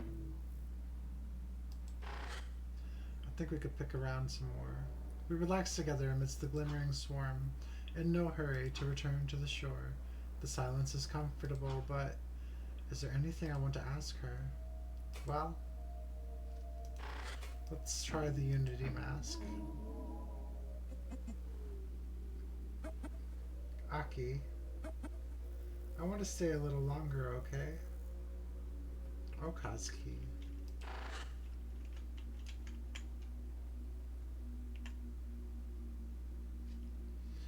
She is really pretty.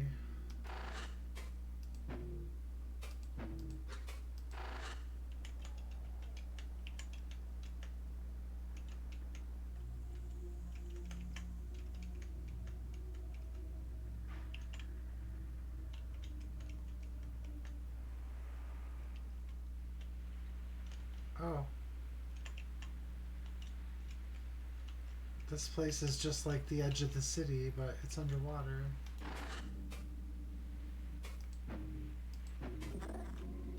I want to dream again. Best time to be out here. So pretty, bright.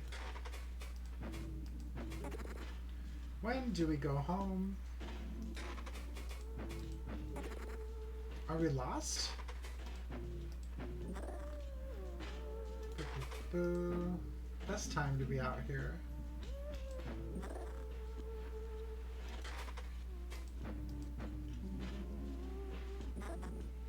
Oh.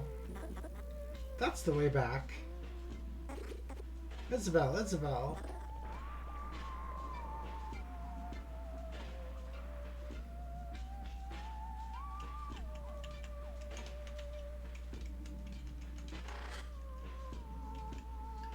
Oh.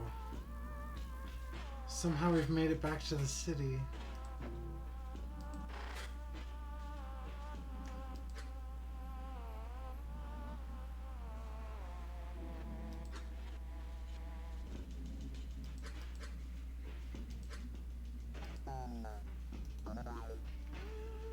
Oh.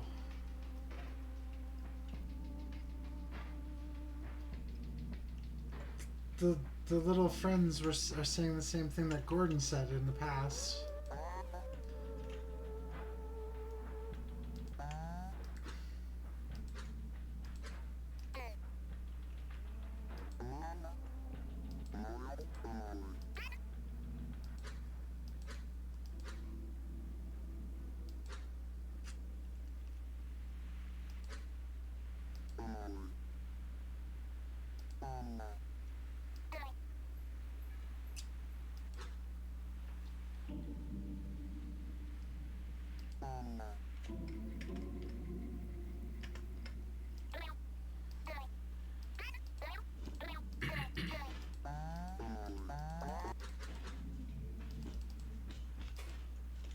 But now we can continue?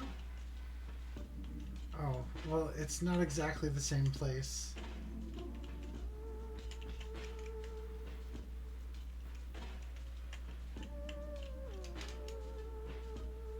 Empty.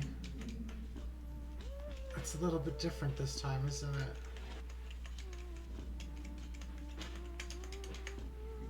I guess now we can walk into the ocean from there. Kind of like a back door.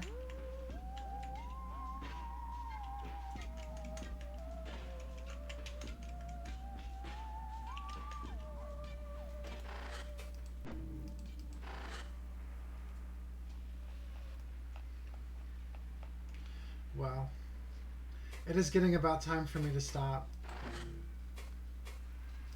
So I will export.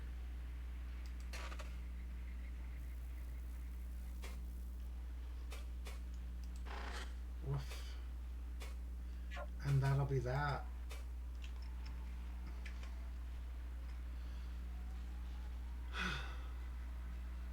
It's been weird. It's been real weird this time.